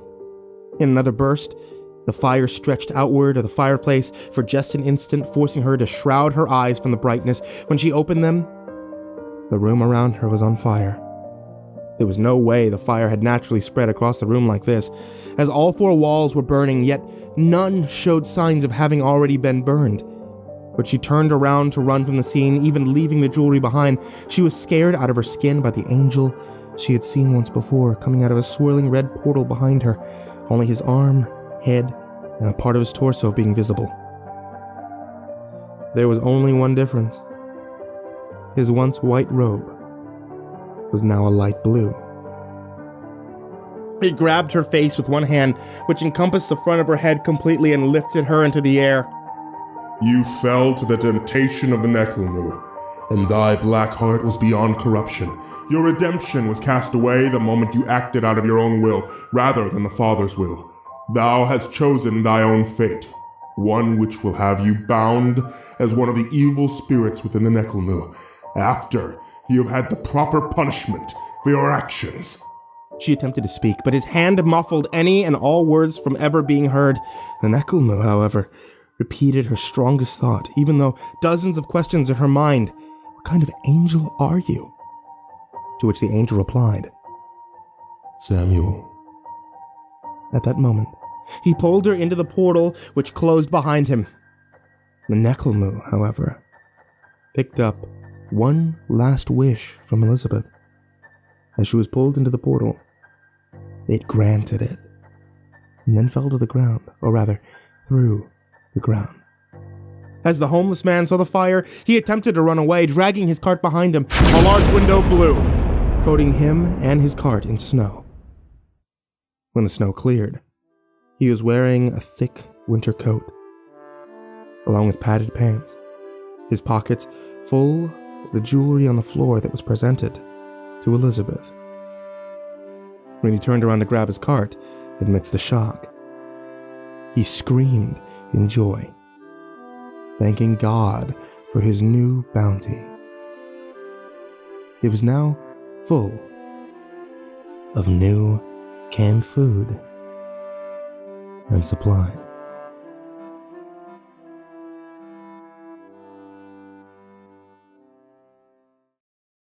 Hey there kids, it's me, MrCreepyPasta, and before we get started on tonight's story, I want to let you know about the folks who helped me bring your tale to you tonight.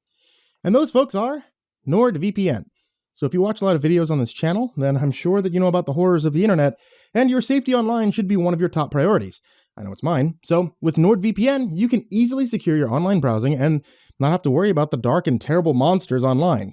It's easy to use, you connect with one click, or you enable the auto connect for a 0-click protection. It has amazing speed. It's confirmed by speed tests that NordVPN is the fastest VPN out there.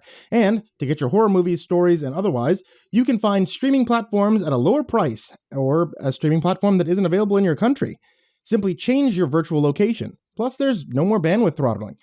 NordVPN encrypts all of your traffic, so your internet service provider can't slow down your streaming speeds. So put yourself first, my friends, and go to nordvpn.com/MrCreepyPasta to get a 2-year plan plus 1 additional month with a huge discount. The link is in the description down below. And now, on to tonight's story. I was headed towards the airport to catch a flight, driving down a country road that my GPS claimed would serve as a shortcut when my luck officially ran out. A sudden flat tire caused me to swerve off the road, slamming my rental car into the side of a tree. The airbags promptly deployed and made me fall unconscious. By the time I woke, I realized I had missed my flight. My cell phone service was shit, preventing me from being able to contact the airline and make an adjustment.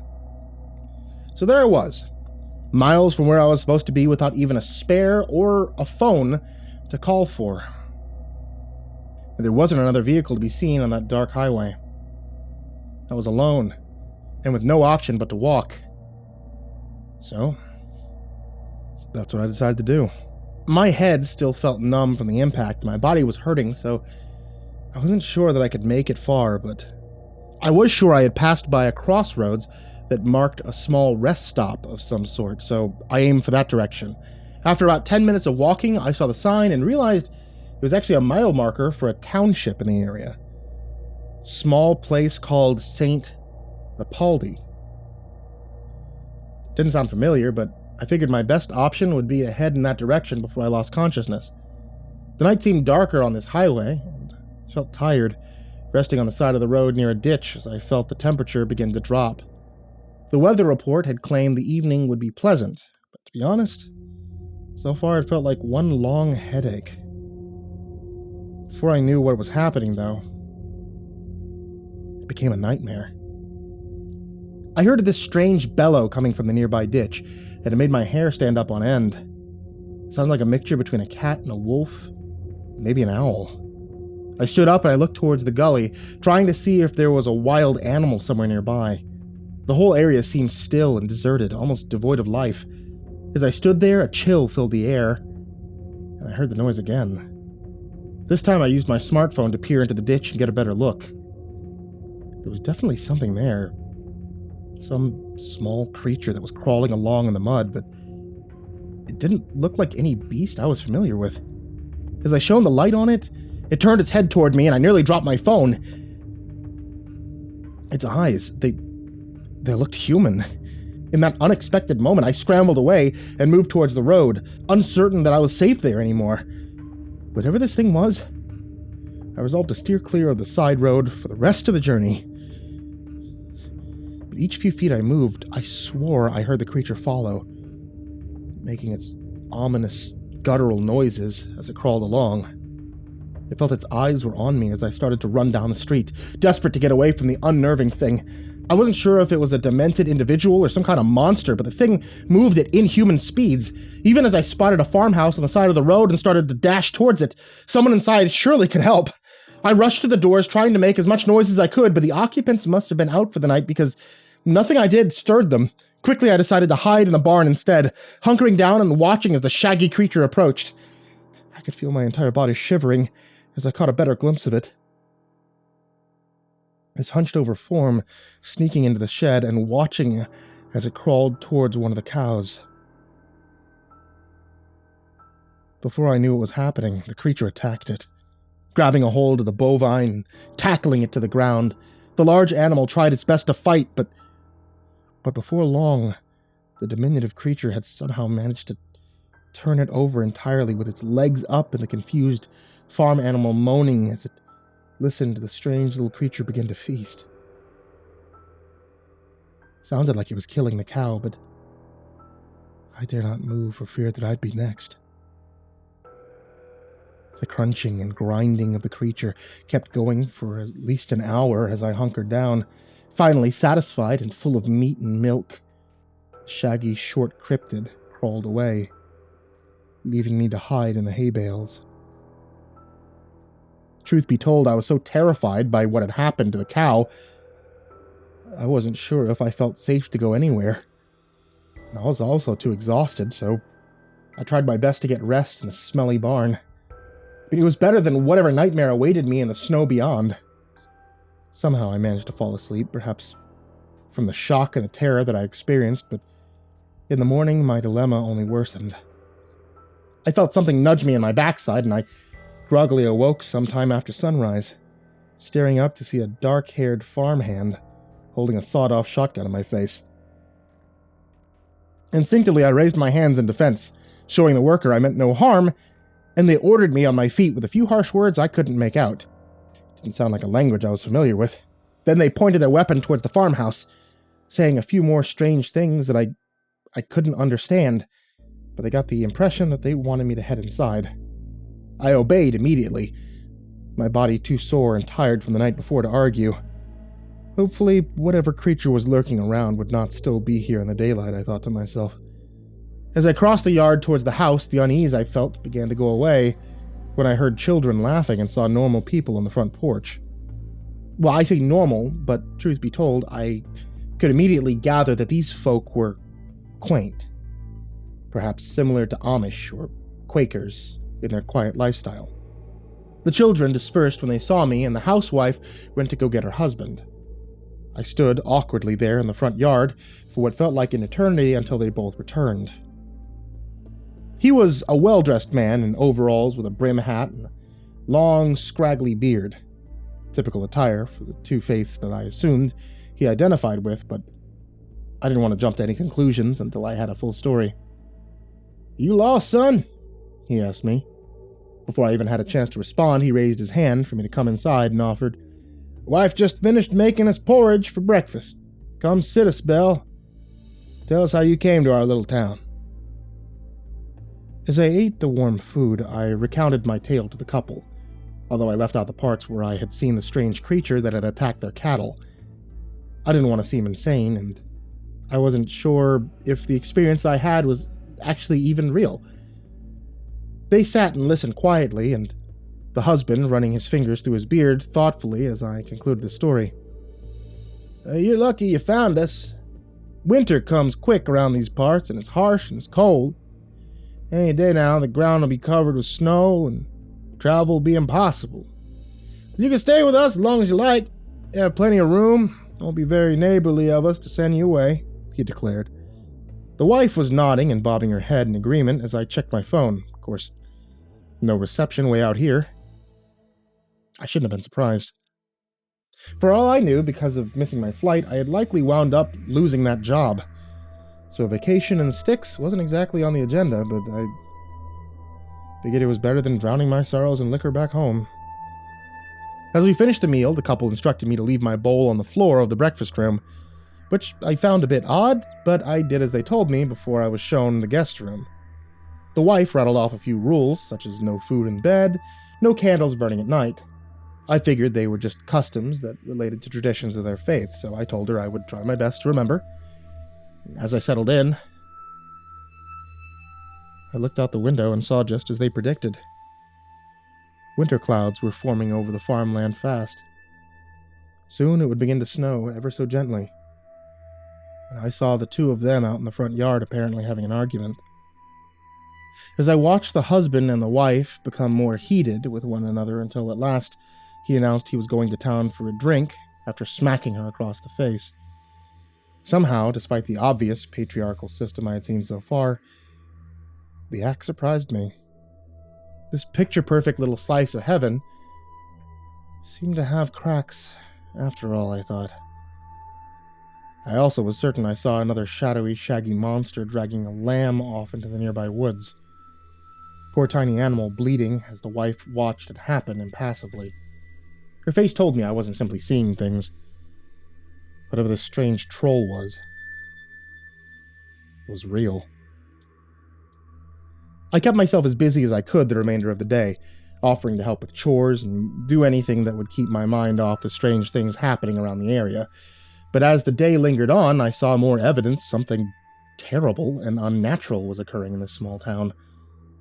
I was helping put the dishes away for the midday meal when I grabbed a plate with some leftover chicken to throw it away, and the wife stopped me short. "You mustn't bother," she whispered. Her eyes were filled with fear as I lingered near the trash can. I hadn't spoken about the creature to her yet, and I could tell that she wasn't likely to tell me much, but still I felt the need to get answers. "There's something living in the woods. I've seen it," I said, as I placed the plate back down. Her eyes twitched, and she looked away. "I must prepare for Jonah to return home. Much work to be done," she answered, as she flitted away to another room. Outside, I saw the snow was falling more rapidly now, covering up the roads. But I could see strange footprints out there, moving about the farmland. Evidence of creatures that seemed to be using this area to their heart's content, unhindered by any person. I saw one of them enter the kitchen soon after this thought crossed my mind. It moved like lightning to the leftovers the farm wife had given out. It chomped and it licked at the pan, its wild eyes glaring up at me, daring me to stop them. I could see from their snarled and broken teeth that the creature was ravenous for food. It looked like it wanted to rip me limb from limb. I reached for a knife to defend myself, only for the wife to grab my wrist and pull me back to the hallway. "We mustn't disturb them," she whispered, repeating the instructions as I saw something long and skinny crawl from one of the cabinets. This one looked even more malnourished than the others, its lanky form hardly able to pull its body across the floor. The other creature began to snarl, protecting the leftovers as best as it could.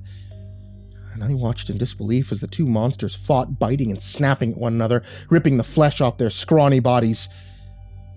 Perhaps what was most frightening about them was how much like children they looked. Starved, naked children that had turned animalistic.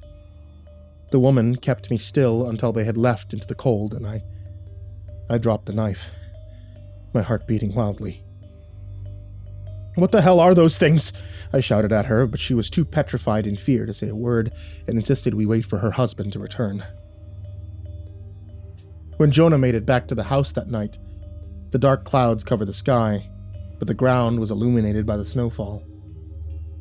We heard the other trolls moving about the land, attacking animals and neighbors, just the same until he made it in the house.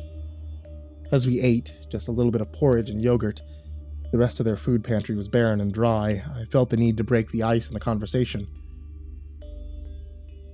"How long have you been dealing with these demons?" I asked. My stomach was growling for the lack of food, and I knew why. This entire town was living in fear of these creatures, letting them run amok. The husband drew in his breath and put his bowl on the ground. Just as I had finished talking, we heard loud roars against the doors, slamming and opening them over and over again, making everyone on edge as I saw several of the trolls crawl into the kitchen and steal what little food we had left.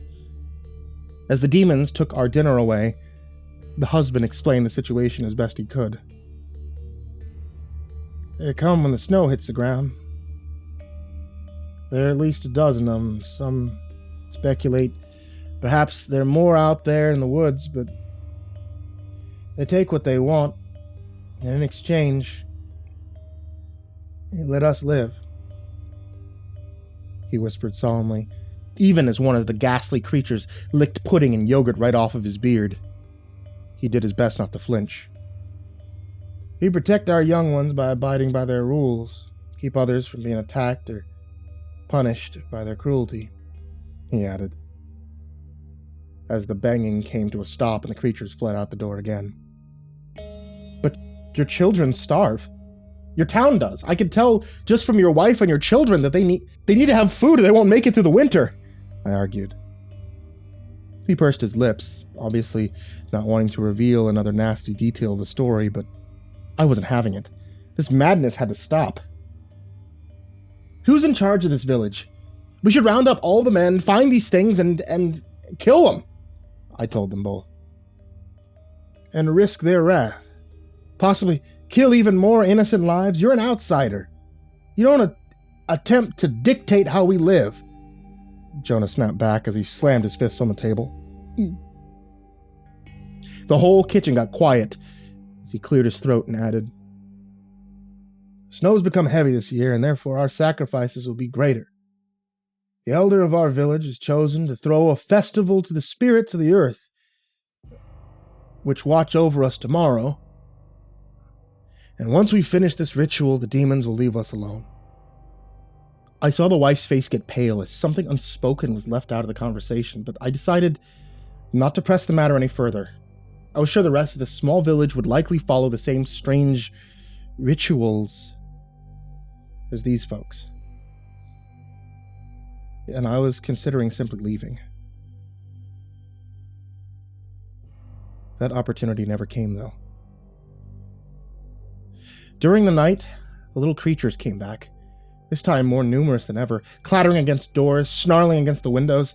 The children cried themselves to sleep, and I hardly could close my eyes for fear of them simply entering the house and doing whatever they pleased with me. I kept the knife that I had hidden away under my pillow that night, as the monsters roamed freely, determined to escape this nightmare the next day. But I was so exhausted from the ordeal, I don't recall much about the morning except Jonah rising and telling the children to dress as though they were attending a Sunday sermon. You'll be joining us as well. It will be safer than remaining here, the wife explained. I saw genuine concern for my well-being in her eyes, so I decided to not question. I was actually a bit curious to see what sort of ritual the townfolk might perform that would appease these creatures, so I followed them down the snow-covered roads towards the main marketplace. The rest of St. Leopoldi was just as quaint and simple as I expected, a testimonial to their refusal to connect to the modern world. I wondered as we got closer to the town square if this was because of the creatures or something. I saw villagers in their homes and businesses peeking out, all dressed in either their Sunday best or some kind of colorful costume that reminded me of Santa's elves. As we approached the center of town, I soon realized why they all seemed to be shaking in their boots. There was a massive stone statue there of a giantess, carved in the finest rock this side of the main coast, and surrounding her I saw artistic representations of the 12 demonic children that I had seen over the course of the last few nights. The entire square had been shoveled free of snow, too all for a platform to be built around the statue, along with long, tall torches and metallic iron cages that lined the corners of the square. In 3 of those cages I saw people, naked and shaking from the cold and the elements, screaming to be let loose even as their leaders of this small villa calmed the crowd. "Brother Jonah, have you brought our final sacrifice, the fruit of the country?" one man asked. "I have, Lord. He stands before you now," Jonah responded. Then I suddenly realized my role in this festival. I was not invited as a guest. These people were about to sacrifice me to this massive stone edifice. As soon as the realization hit me, I tried to run, but Jonah pushed me down to the gravel and shoved his boot on my chest. "It's better if you don't fight it, stranger. Your presence here was a blessing from our giants, to prevent my family from losing anyone. The Lord of the Snow gave us you," he explained. Several burly men tied me with ropes and placed me in a cage to the right as the elders continued to make a speech, passing out bowls and other utensils to the crowd. "Brothers and sisters, our harvest has drawn to a close. The shadow of snowfall is overcast and the spirits of the earth must be appeased. Let us pray now to them that our township remain under their watchful eyes. Let us ask them for forgiveness for walking on their lands." The entire crowd began to chant and moan and bow before the statues as several men lit the cages on fire, starting to my left. I desperately looked towards the husband and wife for some kind of help, knowing I would soon be engulfed if they didn't act. "Great Gryla, Lady of the Hills and Devourer of Flesh, wife to our sleeping saint and mother to the 13 demons, come forth and feast upon these sinful children of men. Let their flesh atone for our year of waste. Our forgiveness be upon their deaths." I heard something shake and rumble, and I saw that the stone statue seemed to be moving on its own, suddenly taking life as the entire town shrieked and trembled. The giantess grumbled and reached down, crushing the first cage with her strong hand as she snarled loudly. Her children came to life next, snickering and snarling into the crowd as they attacked random townspeople. Their elder chanted that they would be allowed to feast on any they pleased. I knew I would be the next meal for this cult of mad followers, and I begged the family that they'd let me stay with them for help. But they were so aghast with the ceremony, they paid me no heed.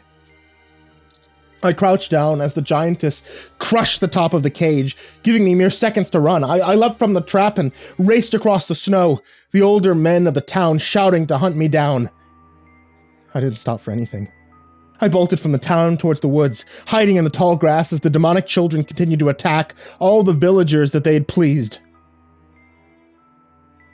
I couldn't stop to reflect on the hellish nightmare as I gathered my strength, and I kept running. I kept running into the night until my power failed me. And when I awoke, I was on the road again, covered in blood and mud and snow. A passing car asked if I needed aid. I saw I had made it all the way back to the crossroads, and I thanked them for the help, barely able to crawl into the back seat. As I got my rest, I asked them where they were headed, hardly even considering their response important at first. The driver checked his GPS, the instruments glitching, as he admitted, "Well, I'm a bit lost. I just considered going towards that township for some help." I grabbed the back of the car seat, my wide and frantic eyes pleading that he didn't. "You mustn't go there, or I just keep driving, even if it's all night. You stay away from that dreadful town." As he turned around the vehicle to go the other way, I heard the howl of a cat off in the woods, and I shivered in panic. Snow was coming down harder than ever as we left. Now I only hope that we made it far away from this madness before another nightmare took shape.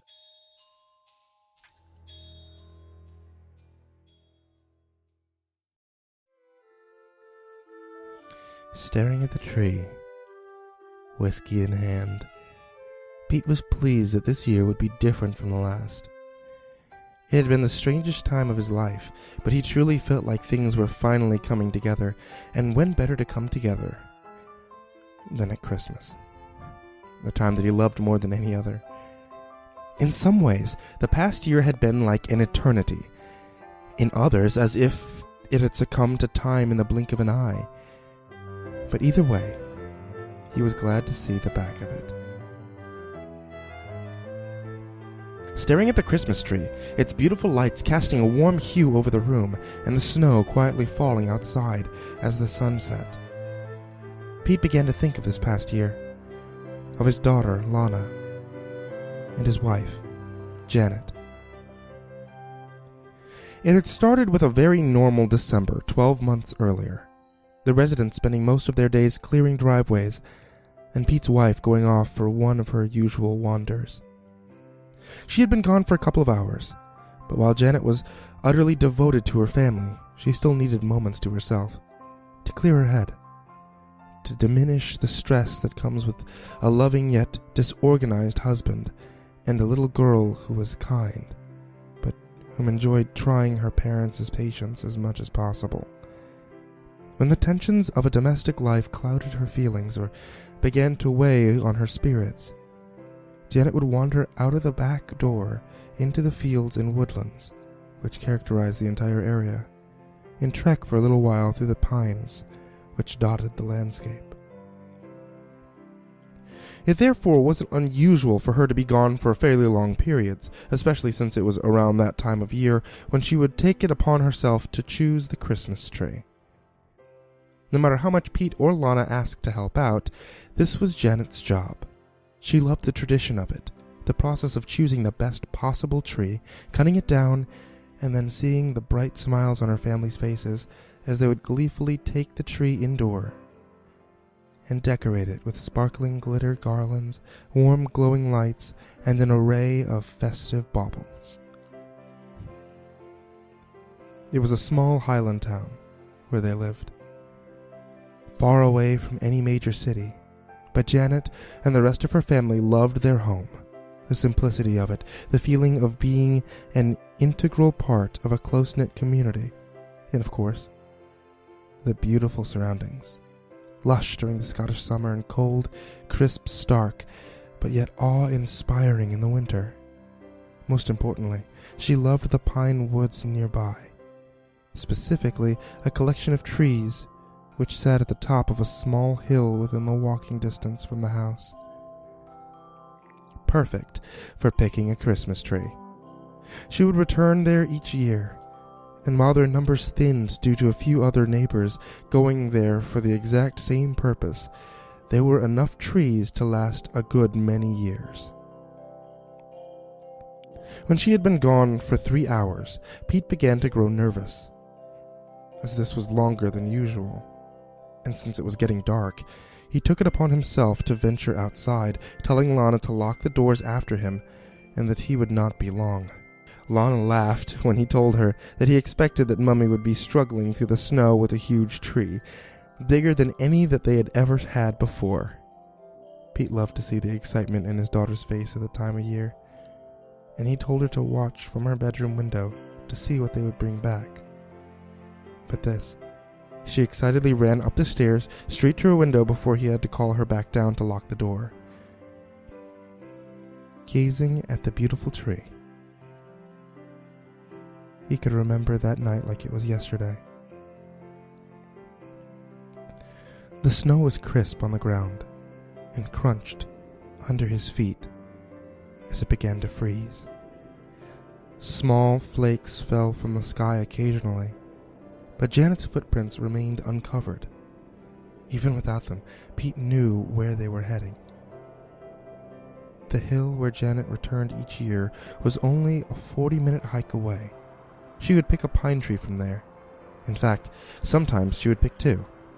One around 6 foot, and the other a young tree about half the size, if they could find one suitable. It was difficult at the time to find smaller trees, as they seemed to be rare in that area. Everyone in the town seemed to like the idea of having a small tree in their children's bedroom, so people would climb up there with an axe and take what they wanted. So there weren't many at hand. Lana at one time had thought that it was sad to cut down and kill the trees just for people to look at, but Pete explained to her about the tradition, and he was sure that more would grow back. With time, she forgot this protest and looked forward to the years when she could have one. If a smaller tree couldn't be found, they had a lovely synthetic one which would sit at her window. Secretly, she loved this just as much. But as her father had said, tradition is tradition. The larger tree would be placed in the living room and adorned with an assortment of baubles, glittered decorations, and lights. The other in Lana's room, which would be sprayed with a can of fake snow and covered in hanging candy canes and chocolates. although she was always told that she could only have one a day before bed as a treat. Of course, occasionally she would break this rule and just hope no one would notice. Janet could always tell, but she would let it go. Christmas time was the best of times after all, and it was so brief.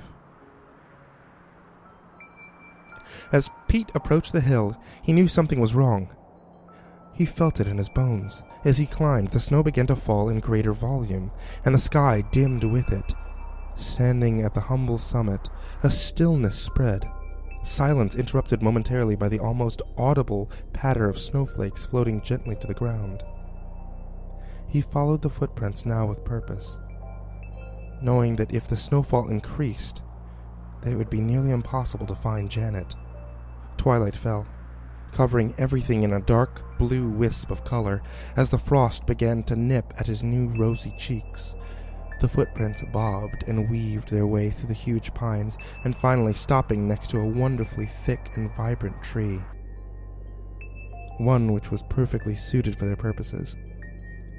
The perfect sized, almost 7 feet tall, a dark, life-filled green, and a thick abundance of branches and pine, which made it almost impossible to visually penetrate its cover in such a light. But yet Janet was nowhere to be seen. As far as Pete could tell, there was no other tracks in the snow leading away in any direction. She had almost certainly been here. But where had she gone? It was both puzzling and worrying. It seemed impossible. But there they were. Janet's last 2 footprints engraved in the ground, with the snow all around, virgin, undisturbed, and lacking all signs of life. It was as if she had just vanished into the night. Looking at the base of the tree, Pete ran his fingers over a deep gash in its trunk. There was no doubt about it. Janet had taken a few swipes at it with an axe. Then, for some unknown reason, she had left. Or perhaps moved on to a tree that she felt was more suitable. Surely not, though. This tree was perfect. That must have been it, though. She must have moved on. Perhaps there was some random, freakish flurry of snow which covered her tracks. That must have been it. But Pete knew this was wishful thinking. He had lived there for years, and in all of that time he had never seen such a thing.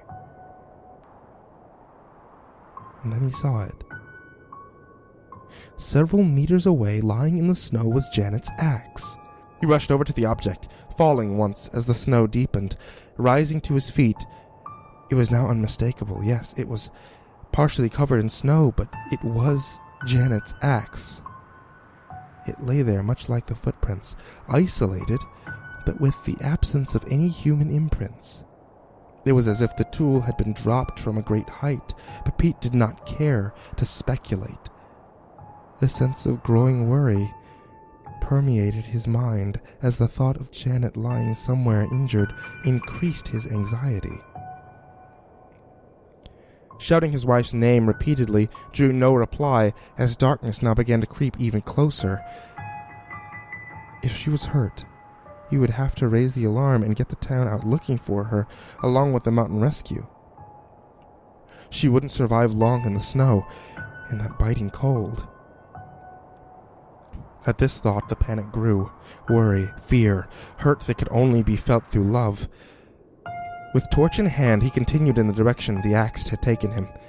As he entered a thick bend of pine trees, he noticed the broken branches littered on the ground as if something had been rushing past, tearing them apart and breaking them off on impact.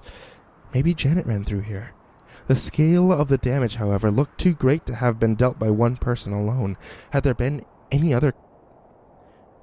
in any other country, he would have assumed a bear was nearby. But they had been hunted to extinction in Scotland long ago, along with the wolves and any other predators. For a moment, his torch reflected off something scuttling under a bush, but it looked more like an insect than anything else, and again, far too small to cause such devastation. Pete fixed his scarf, trying to cover his face as the frost bit deeper, But just as he did so, something caught his eye, something on the ground. Shining his torch on what at first he thought to be a dead animal was the crumpled body of Janet, lying still on the ground. A heart attack, they said. A heart attack. But Pete had seen her face. He had looked upon those eyes, once so filled with kindness, transfixed in a frozen stare, cold, glassy, black with fear. Her hands were clenched in front of her, and the pathologist told him that this was perfectly normal for someone suffering such a massive heart attack in such low temperatures, as was the contorted look on her face, although at the mention of this, Pete saw a flicker in the pathologist's eyes which gave away that he was as puzzled by that look as anyone. A look Pete would never forget. Darling Janet, love of his life, mother of his children, dying alone in the cold with lips pulled back over teeth in agony, frozen into an inhuman sneer. The whole ordeal was devastating for him. If it hadn't been for their daughter Lana, for the necessity of her needs to be met before his own, Pete would have found it nearly impossible to have gotten through it. The past 12 months have been cluttered with reminders of an aching loss. As with any bereavement, the first time of doing something once shared without that person made the pain more acute. The first Christmas, the first day at work, the first walk to school, the first family get-together, every person's face etched in concern, accompanied by the usual well-meaning but empty traditions of, "How are you holding up?" It must have been so difficult. And if there's anything I can do. Helping his daughter through the loss of her mother was all he had to make sure that he could face another day. But they stopped now. They had been through the horror, through the denial, through the silent meals, through the lonely cries of despair at night, through the birthdays empty and somber. They had been through it all. All these firsts were over. It had been over 12 months since Janet's death, and Pete felt almost exhilarated by this. He still missed her every day. The pain would never leave him, but the feeling of accomplishment, of strength, something which he thought had deserted him, that he had endured, filled him for the first time with thoughts of the future. Thoughts that life does indeed go on, even when our dearest have gone before us. And what of his beautiful daughter? Dear, kind Lana. He may have felt compelled to bring her through the past year, but her empathy and strength had left him in awe, characteristics which someone so young had no right to possess, but which were thankfully present nonetheless. When she had cried, he had been there, and on more than one occasion, when he lay sobbing, staring at that empty void of space in his double bed at night, Lana would waken and climb in beside him, and they would both cry together until they fell asleep. She was his rock, and by God, she was going to have the best Christmas that she'd ever had. Pete had made a number of arrangements. He had spent a fortune on every gift imaginable. He had filled the house with every food and treat that she enjoyed, and both Janet's parents and his own were flying in for Christmas dinner to be with their brave, sweet granddaughter. He'd also organized for Lana's friends to have a sleepover on Boxing Day, which she had pleaded for, but Pete always knew that he would give in eventually. She never asked for much, but this year, this Christmas, she would have more than she could imagine. The house was perfect, but there was one thing left to do, one thing that Pete had dreamt of since the night that he found Janet's body. She had chosen this tree. It was going to be sitting in their living room, adorned with all manner of decorations. That was its purpose. Its very reason for being. Janet never finished cutting the damn thing down. It was, in many ways, her dying act. And Pete was going to make sure that it was fulfilled. On the anniversary of her death, he wandered through the snow, winding his way through the pines until he stood at the foot of the ominous little hill. The sun shone brightly, and it wasn't as cold as it had been the night Janet died, but each footstep was accompanied by a sickness in the pit of Pete's stomach. Each stride a morbid reminder of the previous year and that terrible heartbreak in the snow. Marching to its peak, he first walked to and observed the scene of Janet's untimely death. Standing there where her body had laid, Pete wiped the tears from his eyes and placed a small Santa figurine on the ground, burying it in the snow. It had always been hung from the branches of each yearly tree, and was her favorite decoration. It seemed only right that it be with her. After another few minutes of trudging, there it was. It was still standing, the damn tree, as if ravenous for revenge. Pete pulled Janet's axe from his backpack and charged at the pine. He battered and chopped at the cut which Janet had made the previous year, making it deeper with each slice, with every pound of pressure that he could muster. The tree groaned and creaked as if in pain, but Pete did not care.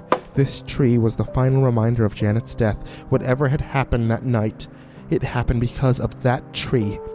As crazy as it seemed, it all made sense for a moment, and then clarity was clouded by mundane reality.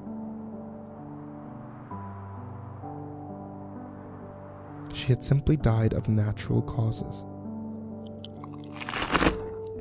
With the roar of cracking wood breaking under its own weight, the tree swooned and collapsed to the ground in defeat. Tying a rope around its trunk, and then using a string to fold its branches inward, Pete dragged this memory, that cold-hearted pillar of nature's brutality, through the snow, over grass and gravel, and finally to his back door. He was victorious. With little thought of carpet or furniture, he dragged it up the stairs into the house and placed it in front of the window in the living room, wedging it upright into an old wooden stump that they had used as a stand every year. Breathless and covered in sweat, he stood back, looking at the tree standing tall over all it surveyed. "You picked a good one, love.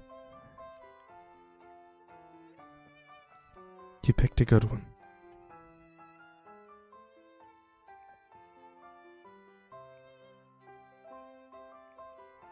He held back the tear and waited for Lana to return home from her friends. Pete put an old Christmas film on the television as they both decorated the tree together, singing, laughing, and being a family.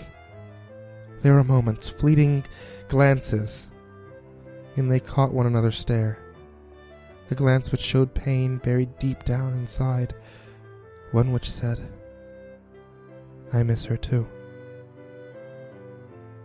But it was Christmas, and the moments of grief passed, buffered by long, caring periods of happiness. Contentment caressed smiles from ear to ear, and festive spirits once more filled that home, which had for too long been host to loss and anguish.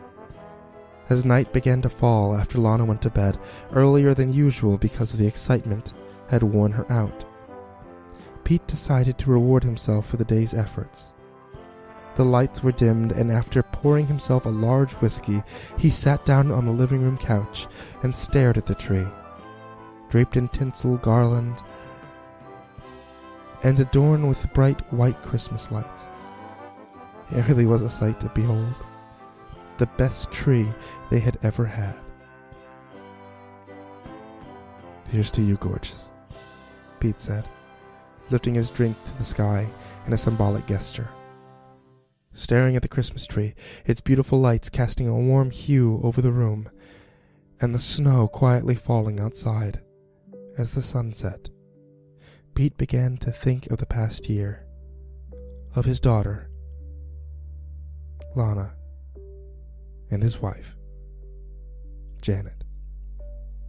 Time passed slowly as he thought of all things gone, how they had led to this moment through pain and suffering, but now, hopefully onward to the future, and one filled with at least the briefest possibility of joy. The glow from the tree reflected off the window, but it penetrated far enough to illuminate the now thick blur of snow, falling to the ground silently outside. The room remained dark, but the lights bathed everything subtly in a warm Yuletide radiance, which, when accompanied by the orange lambency of the fire, only served to cultivate the anticipation for Christmas even more so. For the first time in a year, Pete was happy.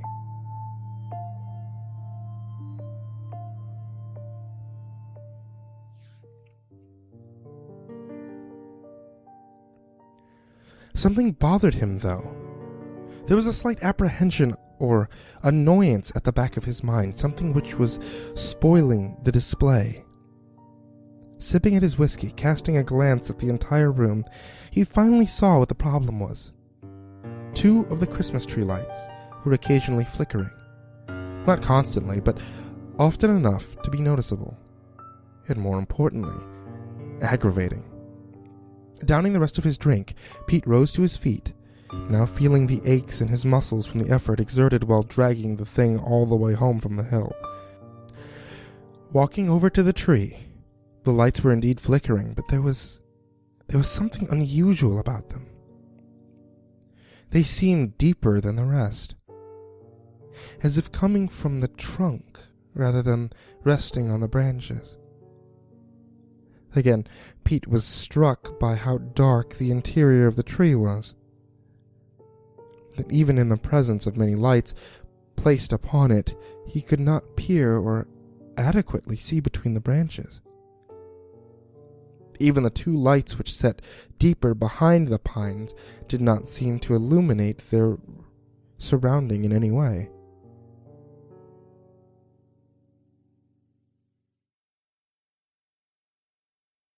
The empty glass slipped from his fingers, smashing on the floor. The lights were fine. They were not flickering at all, but the occasional blinking of 2 eyes amongst the branches had been enough to catch his attention. He froze to the spot, and it was as if the room grew somehow darker. Something stirring between the pines, between the knotted wood and the scratching, porous surface. Something lived there. A feeling of utter paralysis now took hold, his feet firmly glued to the ground as the 2 eyes slowly pushed forward. Creaking and cracking, a face revealed itself from behind the pine and branches, as if seeping out from its innermost visceral point. Mold-covered, ancient, its features twisted in rage. Fear began to course through Pete's veins. His heart beat faster and faster as the face moved closer, its eyes, devoid of pupils, now swamped in a maddening yellow, and from below, the protrusion of 2 thin, moss-covered legs arched out from between the branches. With a creak and snap, it straightened itself, now standing on all its terrible glory in front of the tree. It was now pitch black outside, and it would have been clear to Pete that this animal, this creature, was of a nocturnal nature. But in its stare he found himself helpless. His heart skipped. First it was a palpitation. Then he could feel a searing pain in his left arm. He clutched his chest, but his feet remained adhered to the ground. It was impossible to look away from those yellow, unmarked eyes. Its gaze came closer still, and in the pain which it brought, Pete knew he was going to die. To be found like Janet, cold, face contorted, and the second victim of that which was living amongst the pine on that hill. The pain was now unbearable, but the paralysis removed the possibility of a scream. What little light there was from the fireplace now illuminated its head, elongated on the side. and pulsating on the other, its face dominated by a large, dark hole which appeared in place of a mouth or nose, one which no light could penetrate, and its boil-ridden head stooped to meet his own, and the hole in its face almost touched his mouth. An involuntary sneer pulled Pete's lips up to reveal his teeth, as his face contorted into an entirely unnatural position. And that one word, a word so powerful, so pure, that even the most evil intention could be dispelled by it. Daddy? With a snap of wood, the gargoyle-like creature turned its wide yellow gaze to Lana, standing at the bottom of the stairs in her pajamas. Her scream echoed out into the night, arms outstretched. Its odd-numbered fingers moved with a stutter as its moss-covered legs groaned, carrying it forward in a peculiar, unbalanced motion towards her. Now Lana was paralyzed by its stare, and with each step closer, her face contorted more fiercely, and the pain in her chest brought her to the point of unconsciousness. As intense as its gaze was, it was focused. So focused that it didn't notice Pete clawing his way across the floor towards the kitchen. The wooden creature's unsure movements made it appear more like a puppet than a thing of autonomous purpose, and as it reached Lana, it cupped her face in an uneven hand and stared wide-eyed and pupilless into her face. Tears streamed down her cheeks.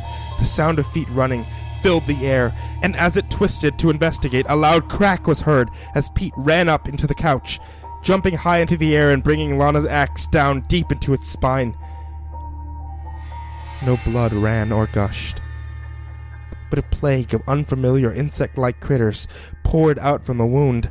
Instead of a howling pain, the creature emitted a crescendo of strange squeals and clicks before throwing Pete to the ground and smashing through the door. Lana's father gave chase, but it was impossible as the wooden creature moved at an unimaginable pace, gliding on the ground with each stride, leaving no footprint in the snow. After a visit to the nearest hospital, both Lana and her father were given a clean bill of health. But they never returned to the house, filled with memories of good times. The happy times of a mother, a wife, a kind soul, of birthdays, and a wedding. And of course, Christmas time. Pete didn't know what the creature was, whether it was alive or dead, or something else entirely inconceivable to the human mind. But he had made a solemn promise to himself from that moment on. Never again would he cut down a tree, decorate it, and take enjoyment in its appearance as it died. Because no matter how pretty they are, no matter how much warmth they may give, no matter how much they might make people think of Christmas, you just don't know what may be living inside.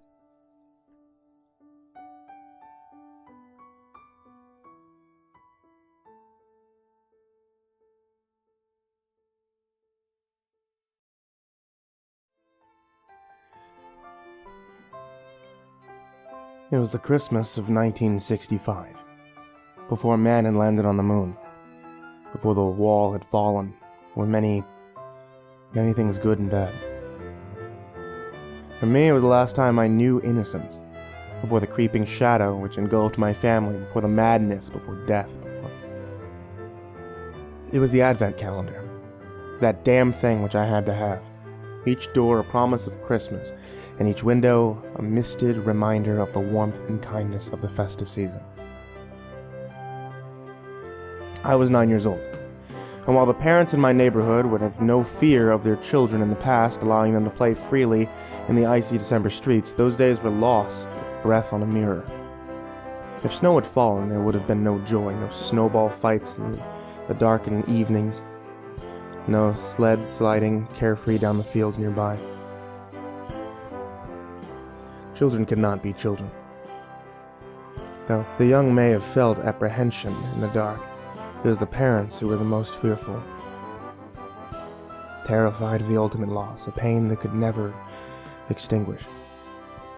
For the previous 3 Christmases, without fail, the worst had happened. A child had went missing. While I was very young, I remember it all as though it were yesterday. The suburb where we lived had become the most somber of places. Such a tragedy could do that, slowly draining away any hope of happiness from a community like blood from an open wound. No Christmas tree nor caroling sang could stem the flow. The first to disappear was Tommy Graham. He was 11 years old, and although I had seen him around, I didn't really know him personally. I remember my mother crying about it, though. Just the thought of something terrible happening to a child distressed her greatly, and the pain the parents must have been going through it was often on her lips. That Christmas, my dad held on to me tighter than he had ever before. And I could tell they were affected terribly by the disappearance, just as the rest of the community had been. The following year, another Christmas came and another child was taken. Her name was Cheryl. She was only 4 years old, tiny and fragile. Tears were shed, misplaced rage vented towards the police who were unable to find her, and by New Year it was the commonly held view that, like Tommy the year before, little Cheryl would never be found. I, like many of my friends, had been scared by the vanishing children. It was the first time that I became aware that adults could do harm, even to the most vulnerable of us. That children were not always safe, and that those bigger and stronger than us could have unspeakable things on their minds. Yeah, I had heard the fairy tales and frightening stories of the Pied Piper and the Boogeyman. What was going on in our suburb was far more gut-wrenching, far more real than any tall tale. And despite this impact, it was not until the 3rd child disappeared that I was truly heartbroken. His name was Finn. He was one of my friends. A close one at that. We lived on the same street, played football on a field by his house, and walked to and from school together each day. My dad used to take us to the cinema most Sundays, buying us each a hot dog, and when we got home, Mom would serve us beautiful Sunday roast. Finn was like part of the family. I still think about him to this day. Where he would have been now. What would he have done with his life? How diminished have we been not knowing that boy or the adult he would have become? No laughs, no tears together, just an empty seat in the cinema. A vacant desk in the classroom. I remember his blue eyes, blonde hair, more than anything for some reason, that and his happy-go-lucky nature. I missed him then, and even now. I wish that were not true. Like the others, Finn had been snatched from his bed as he slept on that most peaceful of nights. Christmas Eve. His parents had tucked him in, hanging his stocking over the fireplace, kissing his forehead, whispering a Merry Christmas as he fell asleep. They woke expecting to hear scampering footsteps of their son rushing down the stairs to see what Santa had brought. What wrapped secret boxes he had left by the tree, and instead they were confronted with an empty bed, the loss of their only child, and an open window sucking in the biting frost of Christmas Day. The parents of all these children would not let go, could not, nor would they assume the worst. Search parties were organized, flyers were continually posted through letterboxes, pasted on bulletin boards and shop windows across the city, and the hope was always there that somehow, somewhere, the 3 children would be found, unharmed, and ready to come home. That year, on the 28th of November, 1965, all hope was extinguished. On an open sewage pipe across town, the crumpled, fragile body of Tommy, Cheryl, and dear Finn were found stuffed unceremoniously into a corroded pipe in an old sewer, rotting in the waters below. The pain was palpable. The family is inconsolable, and for all of us who knew any of the victims, it was to be a bleak and shadow-ridden Christmas. 3 days later, the month turned. Eyes moved towards Christmas and the shaking fear that something cruel and callous lived among us all. 3 children in 3 years, now on the 4th. What happened that Christmas Eve? Which family would be broken, which child torn from its comfy warm bed, dreaming of Santa only to be killed and discarded like a piece of fetid waste? My parents were nervous, and who could blame them? I sensed the change in atmosphere around the streets where I usually played, families pulling their children in earlier and earlier before the dark came. At night, on more than one occasion, I heard hammering echoing out from an unseen source, no doubt windows being nailed shut to prevent any more children from being snatched as they slept. On the 1st of December, my dad hung our Christmas lights outside along the gutter of our roof, like beads of glowing color piercing through each cold winter night. We tried to continue on as normal and think of happier times. As always, he asked me to help. "You're my wingman, kiddo," he'd say from behind me, his bright red scarf clambering up a set of wooden ladders to the roof above. He had flown for the Air Force before I was born. Still used the lexicon for those days in the military, but I didn't mind. Made me feel special. In previous years, I'd been too small, too young to be of any real use in decorating the outside of our home, but my dad always included me. He just liked to do things with me. And have some father-son time. Standing at the bottom of the ladder, looking up at him, whistling Christmas songs out loud made me feel part of the accomplishment. Part of the yearly celebrations. December was different, however. It was the first time I was big enough to go up the ladder with him. To look out at the old street below and see the occasional blink from a weathered set of lights clinging to our neighbor's fence or home.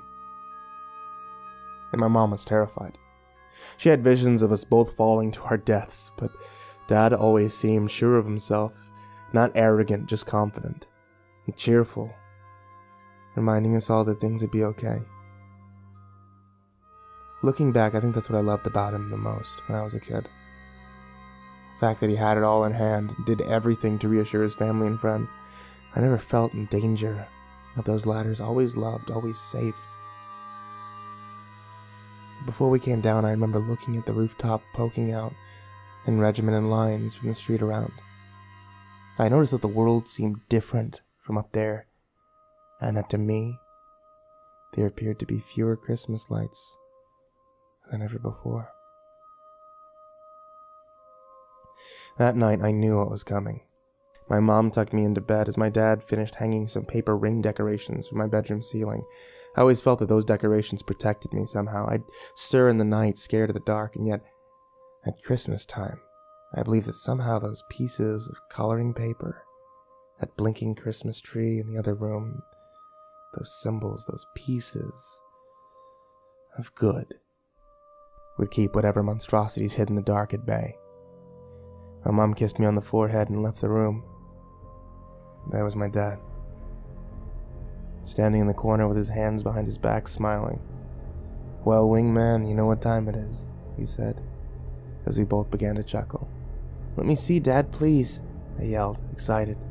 And from behind his back, he produced an advent calendar. I leapt for joy across the room and hugged him before snatching it from his hands and diving back under the covers. Sitting down in the bed, Dad ruffled my hair with his fingers, watching me curiously. He knew I loved getting an advent calendar for Christmas, and I had worried that I wouldn't get one this year, as he told me that most of the shops were sold out of them. But Dad being Dad, he'd spent hours driving around until he found one, and made sure that on the night of December the 1st, the first night of Advent, there it was. The calendar was beautiful, handmade with carefully crafted drawings on its front and back. The lines and sketched colors lovingly showed a Christmas street full of lights, with houses covered in snow and windows beaming with a warm yellow glow, waiting for the night Santa would arrive. What I loved about each year's advent calendar, the good ones at least, was that they told a story. They showed something wonderful happening. Each door or window would be opened night upon night, revealing a picture, building until that magical climax of Christmas. I loved the anticipation of the holidays, and the advent calendar symbolized the hopes that Christmas held. Not just presents, although as a child that was a big part of it, but spending time with family, seeing my grandparents who usually lived in another part of the country, getting to eat all the chocolates and turkey that I could cram into my mouth, getting to be away from the boredom of school, getting to play with new toys, getting to have fun with my friends. It was the thought of friends which brought me down for a moment.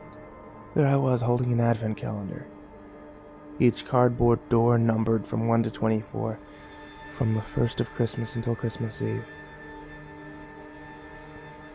The same night that 1 year previous, my dear friend Finn had been taken, murdered, and left to rot down a sewer.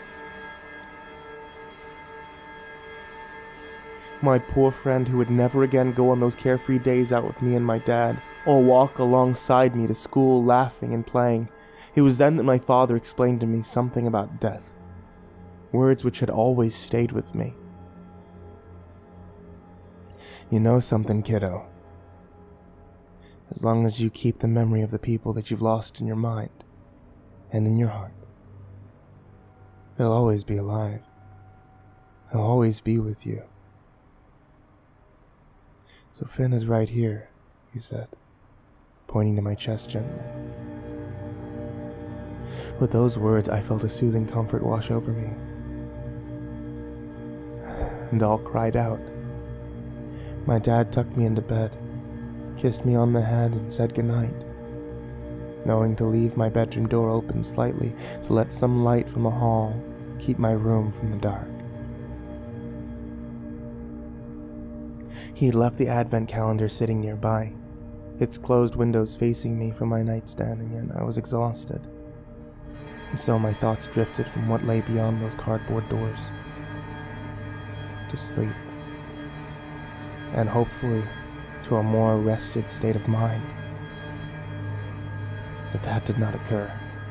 I woke in the night from a horrendous dream about my friend Finn, little 4-year-old Cheryl, and 11-year-old Tommy Graham crushed down a sewer pipe, the water running over their bodies into their mouths, which once spoke and laughed and smiled, only then to render silent by an unseen brutal hand. In the darkness, Finn's voice cried out, garbled and drowned. A word came forth and clung to me like no other. Run. I leapt out from my bed, soaked in sweat, ready to cry out for my mom and dad, but then something strange caught my attention. Shaking me to the core, I looked to the advent calendar, to the drawing of cozy homes covered in snow, their windows beaming out into the cold December night, sitting there waiting almost as I had. And something was amiss, something which I had no memory of. The first advent door had been opened, the cardboard left ajar, like the one to my room. Sitting forward, the sweat dripped from my hand as I pulled the door back to reveal what secrets the calendar had in store for me. In what little light there was, I squinted, my mind slowly piecing together the picture behind door number 1 as my eyes adjusted. I recoiled in horror at the sight and screamed for my family. Within seconds, the light was on and my dad appeared, picking me up, consoling me as he put me back into bed. I pointed feverishly over to the calendar, telling him that something awful hid behind the door. Of course, he looked, then smiled reassuringly. It's just a happy Christmas scene, kiddo, he said, handing it to me. Looking closely, I could see that the picture had changed slightly. It depicted an old stone bridge covered in snow. Children played on top of it happily. Yeah, it appeared quite harmless, quite serene. My father left, and soon I was drifting back to sleep, yet my mind hazed over with 2 thoughts.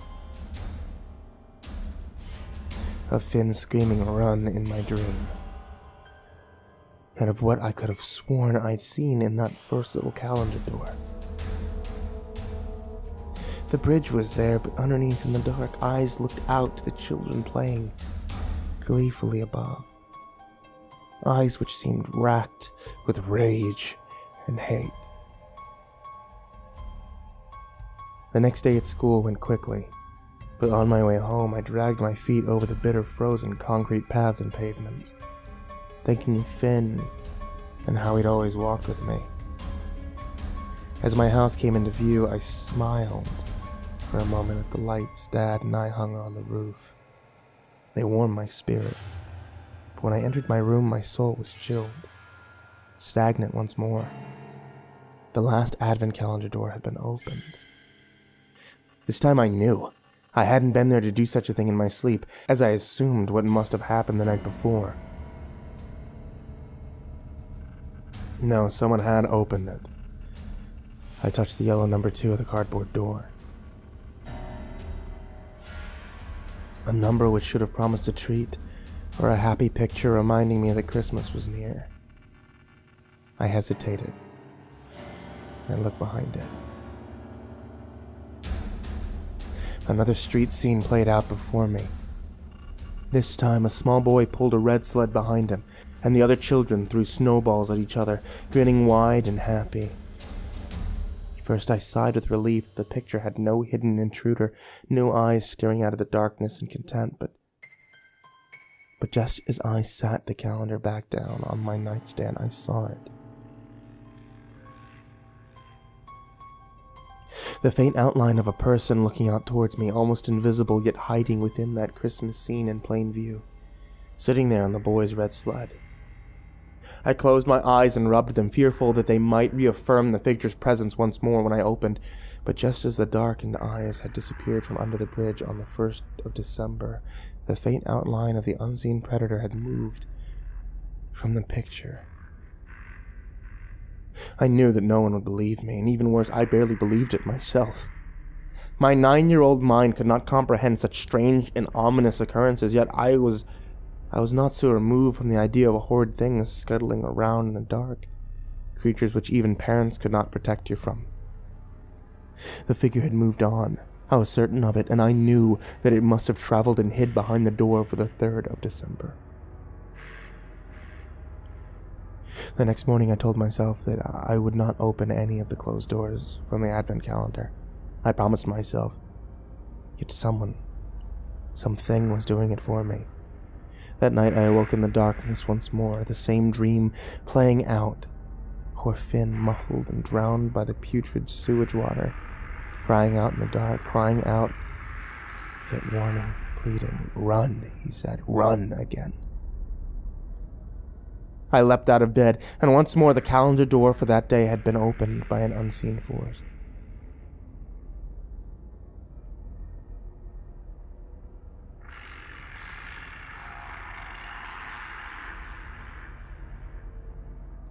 There in the dark I looked, compelled by the fear of not looking, the terror of not knowing what was to come.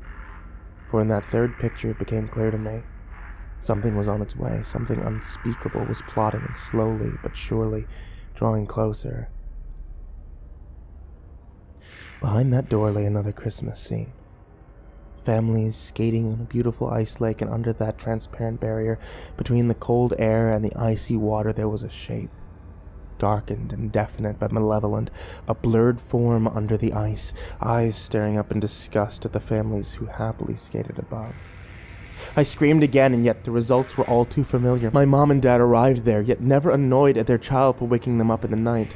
Mom put me in bed, and as she did so, I explained frantically to them both that something was appearing in the advent calendar, that each door held proof of something which meant to do harm to me. But there was no evidence of it, only 3 doors open, showing happiness and fun at Christmas. Dad said I was having bad dreams, and that he and Mom would sit with me for a while until I fell asleep.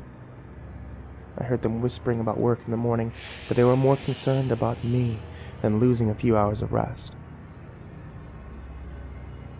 And the next day, again, I tried to ignore the advent calendar, tried desperately to avoid its doors, and again I failed. In the night, I awoke from the same horrendous dream, and yet this time the calendar was not open. The door with a yellow number 4 remained closed. I hoped that whatever strange thing was in those pictures had left, and I could forget the hateful haunting eyes, and that I could return to simply enjoying the anticipation of Christmas. But just as I nodded back to sleep, Happier than I'd been since they had first found Finn's body, I heard something. The sound of a thumb or finger pulling at the cardboard.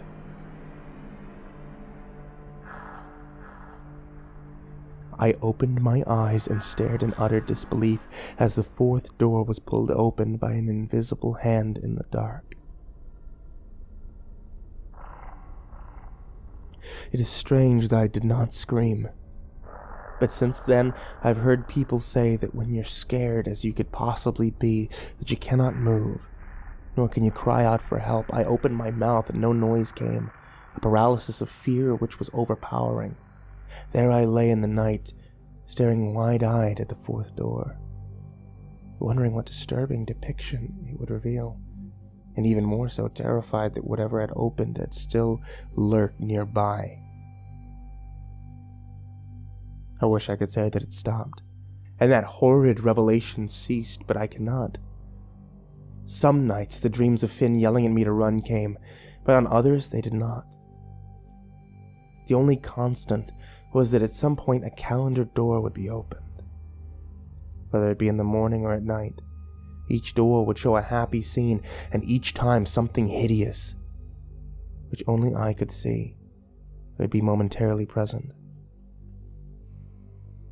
One door showed a group of carolers cheerfully singing at night, warmed by the glow of an open window, and at the rear there stood an outline, something watching, something waiting, something moving on restlessly to Christmas Eve. The last door. Another picture showed a small girl, no older than poor Cheryl who had been killed, placing presents into a stocking, and yet for a moment there was the faintest impression of a hand reaching out from the stocking towards the girl. By the 20th, the horrific pictures had intensified, as too had the dreams. Finn now screamed my name, his voice echoing up through a drain, pleading with me to get away. Those nightly terrors revealed themselves. The pictures had taken on more weight, more immediacy, for I was certain that they now showed the street where I lived. My dad found me crying that night, and when he asked what was wrong, I told him that I believed there was something evil coming, something horrendous, which had snatched a child each of the previous 3 Christmases. The same evil which had taken my friend. That hidden horror which on Christmas Eve would come for me. Dad reassured me that this was not the case, that I was imagining things. When he looked at the picture on the calendar, he just saw nondescript streets, anonymous faces, none which suggested the place where we lived. But I saw differently. The drawings clearly showed, house by house, inch by inch, that something was drawing nearer each day, fleeting glimpses of a faint figure waiting to gorge itself once more. My dad offered to throw the advent calendar away if it was upsetting me so much, but I pleaded him not to. I needed to know. I had to see what was coming, what was on its way to snatch me from my family as it had done the other children. The 21st, the 22nd, and the 23rd of December were torturous. While I should have been excited for Christmas Day, I was not. I was terrified, for I knew that I would never see it. The calendar door on the 21st, opened by something unseen while I slept, showed a house come into view. One with glowing lights hung around the roof gutter, and the faint outline of something terrible approaching nearby.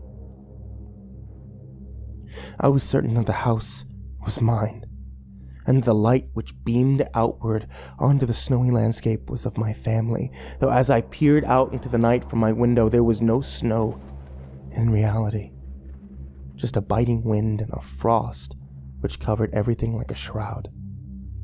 I could not see a figure out there, but I felt it, somewhere close, just waiting for Christmas Eve. On the 22nd, the figure drew closer to our home, as the snow fell around it in the advent calendar, and on the 23rd the prowler had reached the gate to our front garden. That night I had such a terrible vision. In my dream I found myself lying in the dark. I could not see, and all that surrounded me was the empty coldness of winter, pain, coursed through my body, and the sound of running water pushed over it, forcing me deeper into an abandoned drain. Putting out my hand instinctively, my fingers touched the frozen mouth of another child. Slowly it moved against my hand, and its stagnant lips whispered as if weakened, "Run. Get away." I did not wake screaming, nor did I leap from my bed as I had the other nights like an animal fleeing from a predator. There I lay in the silence of the night, and in that stillness I cried. The paper chains and decorations my family had hung from my room's ceiling provided no protection from the pain or from the thoughts of the 3 children, how they had been taken, and how I would be next. And then the day came. Christmas Eve. I was frightened, but a distance took me, one which had slowed my words and left me dispassionate about the festive season, about my family. I wish I had not been that way and had savored every moment I had left, but I was drained, numbed by the lurking fear which had haunted me for weeks. Tired of it all, a strain which no 9-year-old should have had to bear. My dad knew that I wasn't my usual self, as I normally relished Christmas Eve like most children, excited and completely enthused for what would come. But there I was outside in the cold, helping him fix part of the lights which had come unhooked in the wind. I watched my dad on the ladders once more, the wind rattling everything around, his lights on the roof, the trees, the gutter. I thought about how Finn's family, or little Cheryl's, or even Tommy Graham's, would have been preparing for Christmas Day like we were, happily unaware of the loss that they were about to undergo. At least I knew I had foresight, each hideous picture hinting at that faint figure coming closer and closer to my home, to open my window as I slept, waiting for Christmas morning, to snatch me from my bed, to slaughter me, discarding my body down a sewer pipe, used and forgotten. As the wind howled and the lights clinked and jingled together, I looked back at the gate to our garden, to where I had last seen my future attacker. I could see nothing. Just an empty street on the quietest night of the year. But in that absence, I could feel eyes bearing into me. My dad climbed down the ladder, whistling merrily to himself, and as I looked up at him, I simply asked, matter-of-factly, if he would nail my window shut. He didn't ask why. He knew many parents had done the same. And so we went inside. As the evening rolled in, carried by promise of frost from the outskirts of the city, Dad got his toolbox out and drove a large series of nails into the frame of the window. Once I was confident that there was no way to open it, I thanked him and asked him if he would do one more thing for me. Only one. To sit next to my bed all night and look over me until morning. Unlike the other nights, he did not tell me that there was no monstrosity out there, nor did he say that the world was a safe place, for that would have been a lie. He placed his hand gently on my shoulder and said, "If you need me, I'll be right here until it's time to open the present." And sat there he did. My mother came in to kiss me on the forehead before returning back to the kitchen, where she was preparing things for dinner the next day. I so wanted to see it. Presents meant nothing to me by that night. All I cared about was being there at the family table, laughing with Gramps and Gran, knowing that the nightmare of December 1965 was over. I fell asleep as my dad sat by the bed, reading his book. It must have been 2 or 3 in the morning when I woke. I was unsure of the precise time, but what I knew was that my dad was standing at my window looking down, out to the streets below.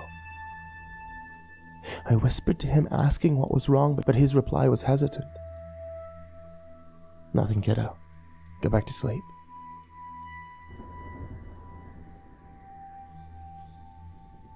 And then I heard it. certain and labored, the sound of footsteps slowly walking up our garden path outside, shambling forward toward our home. The sound frightened me, and my thoughts immediately turned to the advent calendar, to the faint outline of that figure which had haunted me. From what little light there was, I could see that the door for Christmas Eve was sealed shut, yet to be opened. The footsteps continued, one after the other, slowly, steadily. My dad stared intently outside as I asked if he could see anyone there, but he just shook his head in disbelief.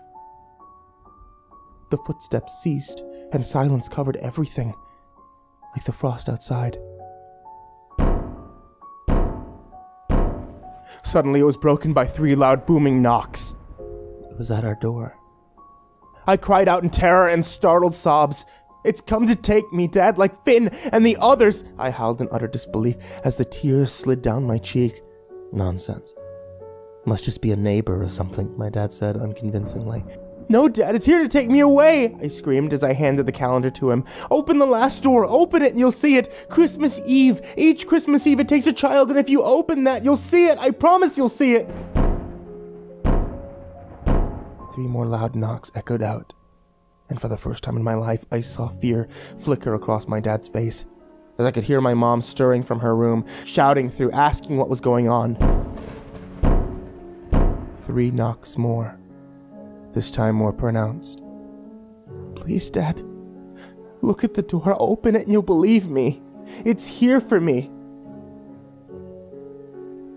My dad's hands trembled as it held the calendar tightly. Slowly, he opened that last door to see what was inside. "God, no!" he yelled, and with that, he heard the most horrendous sound, one which was laced with dread, a click of a lock, the turning of a handle, and the front door opening to the cold. Then footsteps climbing the stairs, looking, seeking, then slowly coming down the hall toward my room. "Dad, please help me," I pleaded, as the nightmarish thing in our house drew closer. He looked back at me, trying his best to hide his fear, but I could see it etched into his face, into his soul. "Listen to me, son. As soon as I go out there, I need you to grab all your things, anything heavy, and barricade your door. Don't let anyone in this room unless it's me or your mother." I believed in that moment he saw the utter despair in my eyes, and before he left the room, as the footsteps reached the room next to mine, he spoke gently, patting me on the head. "It'll be okay," he said. Then he was gone. I did as he said, and as soon as he had left the room, I moved my nightstand, my chair, my books, anything I could against the door. Sobbing my eyes out, praying that my parents were safe. At first I heard nothing throughout our house. And suddenly, violently, shouting erupted. A struggle quickly followed, with what sounded like furniture being thrown, glass smashing, and the worst of it, my mother screaming. She cried and yelled and agonized. And finally, I couldn't bear it anymore. I couldn't leave her alone. Clearing things away from my door, I opened it and wandered down into the darkened hall. A cold, icy air blew through the house. The front door lay open. Decorations swung in the frozen breeze, and outside knelt my mother, alone, terrified, screaming into the night. Losing a parent is hard for a child, and to do so on Christmas Eve harder still. Yet the torture of that night cuts deeper than most. If you can know my true pain. Over the years, I've tried to understand it more clearly, understand what my life was before and what it is now, to little avail. I can't give solid explanations, nor can I say that my anger will ever truly diminish. I've tried to live as best I can, putting the misery out of my mind each year, that is, until Christmas. And the memories flood back like a comforting blanket, soon torn away by a silent hand from the dark. My own children, now grown up, have asked me why I've become a little distant this time of year, and to that I've given no real answer. All I can say is this.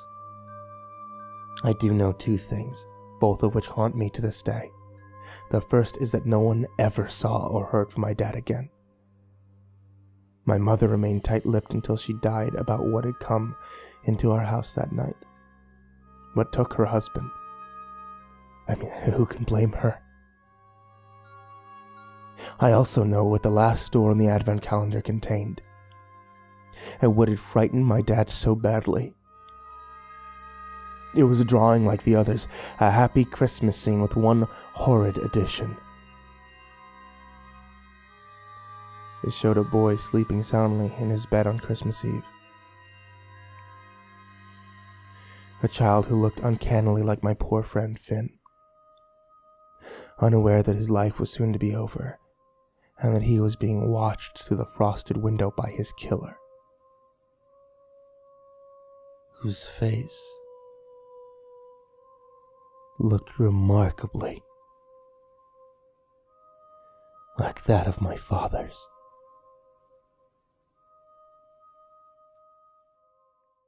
It's me, MrCreepyPasta, and it's the end of today's video, or today's episode of the podcast, which means I want to tell you guys, thank you so much for watching. If you guys are looking for some cool Christmas or holiday things, I got books. Hey. The Creepypasta Collection Volume 1 and Volume 2 are available now on Amazon. If you haven't seen those, they're years old, but hey, I might as well talk about them, right? Also, I've done a whole bunch of books for Audible. If you guys are interested in hearing more of my voice, Tales from the Gas Station Volume 1, 2, and 3 are all available on Audible. And if you use the link in the description down below, I think you can actually get your first month for free. So that's cool. Give the gift of my voice.